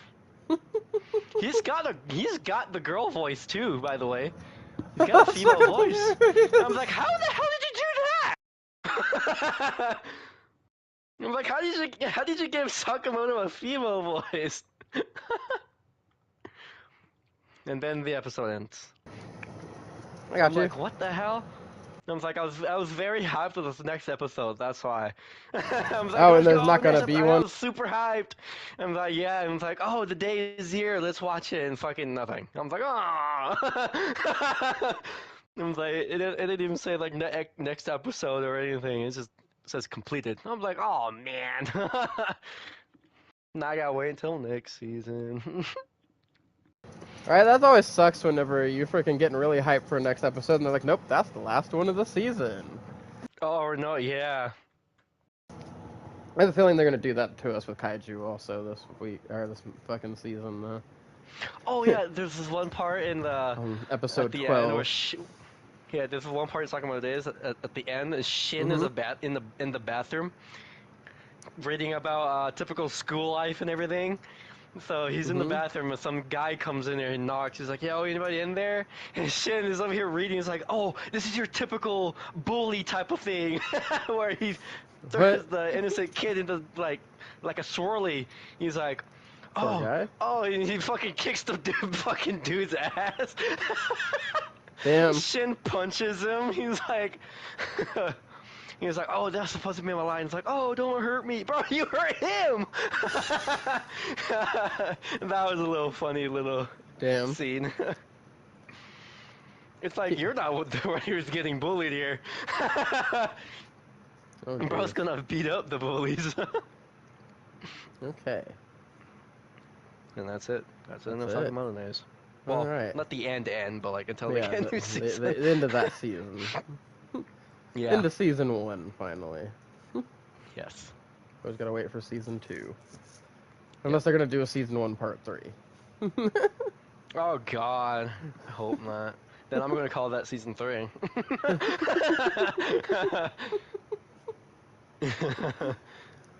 So, they released the final trailer for Digimon Beat Break.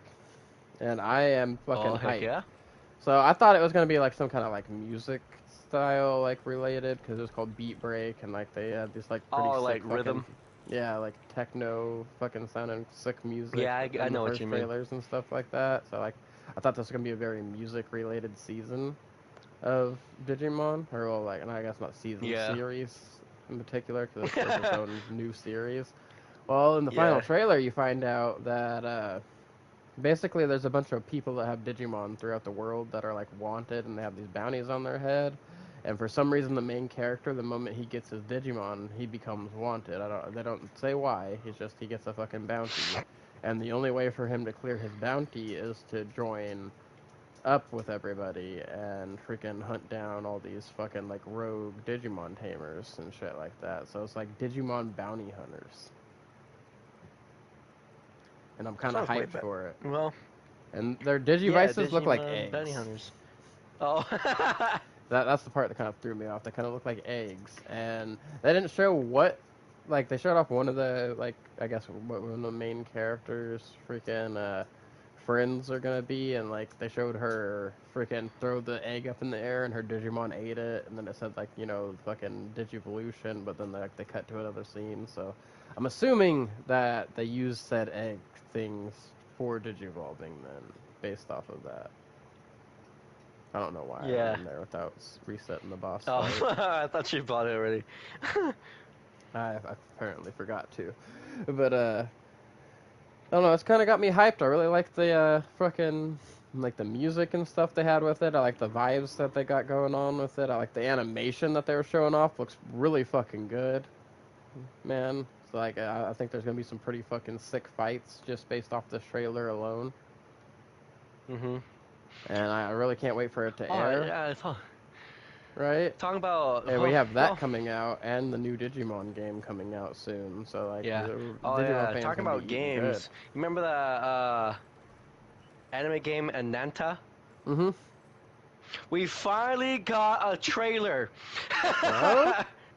And it's coming out at some point on PlayStation, on all consoles, by the way. I was like, let's go! I watched the trailer, and it looks freaking awesome. Fucking bro's got like some kind of like venom fucking web, dude. What? Yeah. I was like, oh my sick. god. It does. I was like, I'm hyped. Ooh. I'm so glad we finally got a trailer. The Dark Beast. Okay. That sounds and interesting. everybody's mad because they're saying that Ananta has stolen assets and different like combat systems, especially like the Spider-Man stuff. Oh, I see. And it was like, this guy that we're talking on, I think on Twitter, and he was talking about it. He's like, bro, Sony themselves like made a suggestion about it. It's like, even on Sony, they put the trailer on there. Right. On YouTube. They know about it. So. And Sony has the license for Spider-Man. Yeah, so like, how can they be stealing mechanics from their own game? And they put the Ananta trailer on their YouTube. And like... Right. So they were fine with it. Like, you guys just need to just be quiet. Yeah, that's what the thing is. Like, a lot of people that will like try to say certain things, you know, against certain other companies or stuff that happen, or yeah, honestly, we see this a lot with fucking a lot of things and subjects in the world. There's always somebody that it has nothing to do with that always fucking gets offended by something that has nothing to do with them. And it's like, if the person themselves aren't saying anything about it, and they're the one that's making it, don't you think that they're okay with it? Yeah. Like, you don't think that they thought about it and they talked it out, or maybe were like, hey, why don't we take these assets from our other games and make another game with it? Yeah. Like, that didn't occur to these people? That shit always fucking gets me. And speaking of, oh wait, let you go first. Oh, okay, yeah, I guess you can go. Yeah, go first. Remember Once Human, right? You said you've played it before. Yeah. Yeah. It's finally come out on console. Okay. I'm like, oh hell yeah! I played it on PC. As soon as I said that, as soon as I freaking saw that, bro, I wishlisted it. Yeah, it's gonna be free. It's definitely a fun game. I like it. Oh yeah, I love it. I love that Once Human. It's pretty great. Build some. I like the post-apocalyptic multiplayer survival type shit. Yeah. I had a crazy base set up on this fucking one polluted lake in the 4th area, the area where you fight the dog thing. Oh yeah. Right. There's like that whole little city with a big lake outside of it and shit like that. I came back down here because I forgot to pick up some crap before I went up there. I've been checking all the purples. Ah, okay. And anything that has firmware on it, in case it has firmwares that I need for other character builds and stuff that I have in mind. But I'm just hoping that you can like link your thing to the console. I'm pretty sure they will do that, but I do hope that you don't really know for sure. Yeah, I really hope you can link your account and have cross progression, because that'd be nice. Because I have a lot of really cool shit that I would like to be able to carry over. Yeah, same, dude. I mean, I don't mind starting over to play with friends. You know, everybody starts over. I'm like, I don't mind that. But it'd be nice if I didn't have to. Yeah. Because you do still have to kind of start over, like, kind of from the new season. But there's like certain things, like your blueprints and things that you unlocked that you get to keep going into the next season, and like some of your fucking I forgot what the hell they were called, like fucking disturbances or whatever the hell they were called, anomalies. Yeah. Whatever the hell those things are called. You get to bring some of them with you based off a certain number of currency. Oh man, this was almost a really good throwing knife. Aw. I'll throw it down so you can see it. That shit was like so close to being like the exact. Oh wait a minute, I need to put that shield that I just junked. No, it wasn't a shield. Never mind. Let's see, where's this knife? Here it is.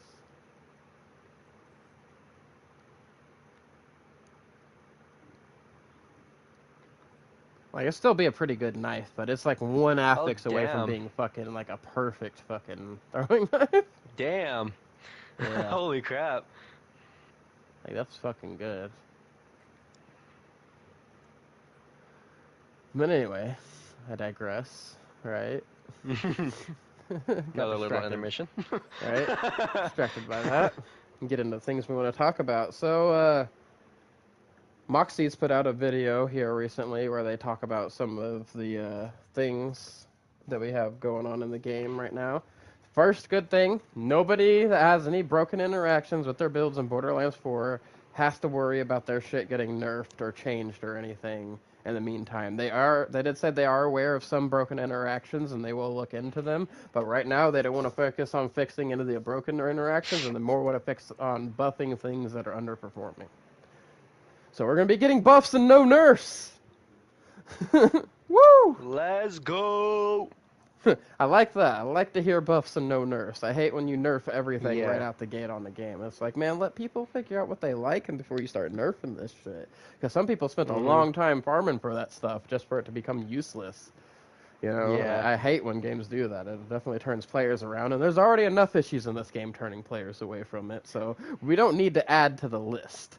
Alright, because it is a great game, but it sucks that like some people on PC can't play it because of like certain performance issues and stuff like that. And it sucks that there are some bugs that even happen in console version that are turning people away from the game. And like, that's stuff that they need to work on first and foremost before they start trying to like hardcore balance the game. These are things that should have been fixed honestly before like launch. But we did get confirmation of two things. Next patch, it's gonna, for console, the big console patch that they're gonna be releasing, that'll be an actual update that we'll have to download, is going to include an FOV slider and several bug fixes. So we will be getting a field of view slider. I don't really care about FOV sliders. Yeah, I don't either, but that's been a big thing that people have been complaining about on console, because there's a lot of people that like a wider field of view or a more narrow field of view. Yeah, okay. Yeah, I'm okay with how it is at default, personally, but I've never changed my field of view in any Borderlands game, like, ever. So me neither. I've always played with the default field of view, so that part didn't really bother me. But it's cool that they're listening to people and taking in that feedback and actually making these changes, so that, you know, we can give them props for that. Another thing, they talked about, I guess he asked them a couple questions, and one of them, like, they put something out, and, like, several people have talked about this. So, according to them, that level scaling thing that's been happening, where, like, enemies are, like, randomly higher levels than you, and people have been thinking it's a bug. No, apparently it's not a bug. It might not be working the way that they intended it to, so they may be looking into that and changing it, and I really hope that they do.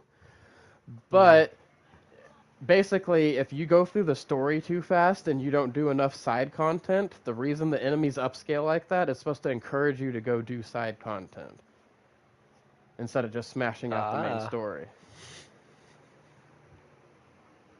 So, oh dang, it's supposed to like really push you toward like doing more of the game. So that I get. But also it's one of the things I don't like, because that means that, yeah, we can start a new character at level 30 with the story all done and stuff, but before we get to go start leveling up and farming and making builds and stuff, we gotta go clear the map. Otherwise, if we go to those later part areas, then the scaling gets all out of whack, like it kind of is on my Vex. Like, I have to go back to the beginning areas, and now even back in the beginning areas, enemies are like 3 levels higher than me. But if I try to go to any of the other later areas, they're 5+ levels higher than me. And that like makes it really hard for trying to do the stuff to level her up. So now I'm just gonna have to start exploring the map and opening up everything with her. And also, I think that all your map icons, like for the major cities and things like that, like all your major fast travel points that you get through the story mode, should be on your map already. It's kind of dumb that we have to go back to those places just to open them back up every fucking time we make a new character. I think all the collectibles should be shared like they were in the previous games, but like a collectible progress should be shared between all characters. And lastly, whatever character you buy max bank space with, that should transfer to all your characters. Why do we have to re-get the bank on every character on a bank that is shared between characters? Because what that ends up having is us making a new character that can withdraw things of the bank, but they can't put shit back in. And that's kind of fucking dumb. Like, I do not like that. That is something they need to do something about that. They released a statement saying that the lost loot machine is not working as intended. It was supposed to work like it does in Borderlands 3, where it prioritizes higher rarity loot. But apparently it just doesn't do that at all. It just picks up whatever the first, how many ever your max loot for your lost loot machine is, items off of the ground, and it doesn't care what rarity they are. And once your thing's full, it stops picking stuff up. So for now, be sure to constantly clear out your lost loot. Otherwise, you could be missing out on some things that you left behind somewhere and didn't realize. So definitely check all of that out. And then, more importantly, Moxie asked them what the rarity quality means. So, like, he basically asked them if it was worth farming these higher Ultimate Vault Hunter ranks, right? Because it doesn't seem like going up higher in difficulty actually affects what types of items drop, like more purples, more blues, stuff like that. So what the item rarity quality is it actually affects what drops on said weapons when they drop versus what rarity the weapon is. So being up in these higher Ultimate Vault Hunter ranks actually increases your chance of getting more licensed parts on the guns you're looking for. So while looking for a specific legendary might not be worth going up to Ultimate Vault Hunter 5 to get just that legendary, but if you're needing that legendary with specific licensed parts to spawn on it, then it would be better to go up in higher, difficulty levels. That way you're getting more licensed parts rolling on them, so you have more of a chances to get the licensed parts that you want. Oh, yeah. Okay, and, we got all the roadmap stuff and things like that everybody keeps bringing up that we already saw. But I did see some people talking about something that I don't know why there's so much confusion for right now. So, people are saying that you're getting into Ultimate Vault Hunter rank doesn't matter for the firmware that you can find. That you can find all the firmwares on any difficulty. But they specifically said at PAX that there are some firmwares that you can't get unless you're in certain Ultimate Vault Hunter ranks. So it's like, that's kind of a contradicting statement right there. And I don't know why, like, some of these people making big amounts of content for Borderlands 4 are perpetuating this false statement. It's like, didn't you guys watch the PAX shows and things? Like, y'all covered fucking PAX. Like, these same people covered PAX. So, like, why are we missing all these statements? Another thing, and I'm going to have to go back and see if I can't find the video where they talked about it in PAX, but I could have swore they said we were going to get 3 enhancement slots, and we only have 1. Which I get because of the firmware thing, us only having 1. That might have been something they ended up changing. Who knows? But I was a little bit disappointed to find out that we only get the 1. Right, because then it's basically like, what's the point of having these if it's just the same as an artifact from the previous Borderlands, Yeah. Like, I don't know, it kind of takes away that special feeling, because I was hoping we could have, like, mix and match licensed parts things equipped to us and stuff like that. But it is not the case at all. So that was a little bit of a disappointment that I had going on from that. But, you know, I'm still excited for stuff coming in the future. I do like that they're listening to people and that we are getting, you know, the devs actually working on things for the game. And that's what, you know, things we can appreciate. But also, that being said, I am going to be making 3 videos. I'm just trying to get some clips and stuff together. So I want to make one video about things I would like them to either change or add to the game. Like things that feel like they're missing or things that feel like they need to be changed to work better. One of those things being the level scaling system that we were just talking about, because that can get kind of ridiculous. Like, big example, Oh, yeah. I made an Amon as a split screen character, right? And because I made it while I was on my Rafa, who's an Ultimate Vault Hunter 5, apparently something happened with him being made on that thing that whenever I loaded in for Eamon being the main character, right? It skipped all of his story missions except for the freaking last 2, and this is my alt account. It's never beaten the game before. So it kind of, like, messed with it. And now if you join that character, for some reason the scaling's so wonky that all the enemies are 17 levels higher. Even if you join him on a level 50 character, I got in a fight with a world boss that was level 67. Like, that's ridiculous. They definitely need to do that, or make it an option that we can turn on and off to have the upscaling go down like that. Yeah. You know, like, because I've heard a lot of people that it's turning away from the game. In fact, before it started going all crazy the way it was, I'm really glad that I beat the game before that started happening, because there's a lot of people that haven't beat the game yet that are being turned away until they change that. So that's something they definitely need to work on. Oh, yeah. Yeah, because it's also making it harder to make a new build, too. Oh, yeah, because when I was bored, I went to go join some random person's lobby, bro, and everybody, everywhere we went, everybody was like 5 higher level than us. Yeah, see, that stuff's ridiculous. I'm like, what the heck? You shouldn't be getting that bad. Yeah. Because that's freaking crazy. And then also, they are addressing and working on the memory leak issue. So for that is present in console. Because I don't know if you notice, if you start playing the game for like 2+ hours, the game starts getting a little weird. Mine's getting a little weird right now. Yeah, see, and then the only way to fix that's to completely close the game. Fuck. I don't think I'm going to be fast enough, but I'm going to try. Oh, you got back up. Cool. I'm defeating the bio threshold, so I can go up to UVH too. Oh, I got you. See, I was hoping this would count for you, because I killed it while we were in thing when you had to. Yeah, it didn't complete the mission for me for some reason. Yeah, it did that with the other boss too. I guess I have to do this. I guess I have to do the final blow. Yeah. Well, I think also you need to be in the boss fight, because remember that first one, you weren't even near the boss when I killed it, but then whenever we refought it, it counted for you. Yeah. So I think you actually have to like be in the boss area and then get hits off on it.